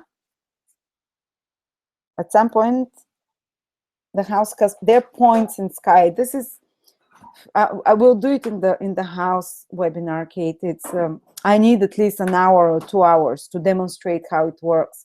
It's a bit complicated to explain it, but all other astrologers, modern astrologers, will not agree with me. But I use more older systems, and it works better. But you can use the unequal house system as well. I just have my own way of doing astrology that I've seen it works better. And that is according to the older rules. I don't understand Neptune retrograde very well. How does it manifest? The outer planets doesn't matter if they're retrograde. Pluto, Neptune, Uranus, because they're retrograde half of the year. And it's not a big deal, to be honest. It means that you bring some, and usually it means bringing something from a past lifetime. And when it's retrograde, you bring intuitive knowledge from past lifetime. You bring intuitive developments from past lifetimes and insights. And it's not, the retrogradation will not, only the important retrograde planets are Mercury, Venus, Mars, Saturn, Jupiter. These can make, even Saturn and Jupiter doesn't matter so much. For Venus, Mercury, the retrograde planet webinar I've done, I talk in depth about which retrograde planets are important and what it means. Jupiter retrograde with Ketu in 10th house Taurus. Does it mean to let go of material things? That's an interesting combination. Well, actually, you can manifest because Jupiter is there, but you're letting go of beliefs regarding material manifestation to your career, because Jupiter is our beliefs, and you're letting go of certain beliefs of how things should be done in regards to your career, in regards to your social status, and you are, because Jupiter with Ketu is about releasing some old beliefs and releasing some old attachments to beliefs of how we believe something should be done. And in the 10th house is it can be connected to releasing, and it can make a lot of money, Jupiter conjunct Ketu in Taurus. But if you have detached attitude towards that, if you have more philosophical attitude towards your career and financial situation, the 10th house, and that's because Ketu requires detachment. Here, the most powerful planet becomes Ketu because it's slower moving than Jupiter. Always the slower moving planet becomes the most powerful. So you have to detach and let go of certain, like making money for the sake of money, for example, making money for the sake of wealth, making money, or having your career for the sake of having a uh, uh, social status achievement. And instead, Ketu, whatever Ketu is, you have to make it for the greater good, something for almost like a sacrifice for the greater good, for a higher ideal. Then you can manifest powerfully, financially and materially as well. Okay, Kate, do you have an intro video on the houses? No, I don't. I have to do a whole webinar for that. I have a video Ryan Kursak did and posted on my YouTube. I will maybe find it and give it to you so you can understand. He explains the in-depth, the house cusps and exactly what I'm talking about. Can you tell me a little bit about Taurus in an Earth Grand Trine? I get confused with the Grand Trine and the fixed cross. Well, you need to have 3 planets for Grand Trine. This we talk about in configuration class with Marina. Grand Trines is when your planet, you have 3 planets or more that are situated in the same element in Earth. So you have a planet in Taurus, a planet in Virgo, and a planet in Capricorn. And they will make like an equilateral triangle. That's a very auspicious combination. Just things flow. They come easy to you. You've earned it as a karmic from past lifetimes, from talents you've learned, you've earned it, and things come easy to you, but you can get lazy with the Grand Trine. And you can easily manifest with Grand Trine material things. You don't even think about it. It's just, you come into it, you know, because the trines, things flow easy. The Grand Square, this is when the 4 planets are situated in the same modality. So basically, that would be in all the fixed signs, in Leo, in Taurus, in Aquarius, and in Leo, Taurus, Aquarius, what's the other fixed sign? And Scorpio. Then we have a square figure. And the square in esoteric, the triangle is flowing and easing. This is the Grand Trine. The square is everything happens with effort. And it's much more difficult. You have to work much harder on, and there are more blockages to overcome. But the square, not the square, the square, yeah, also means material manifestation. So you can manifest materially, but it's just with more efforts. But that's a different webinar. That's about aspects.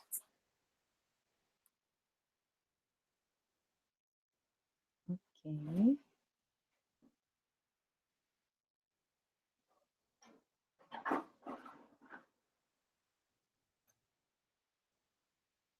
Any last question?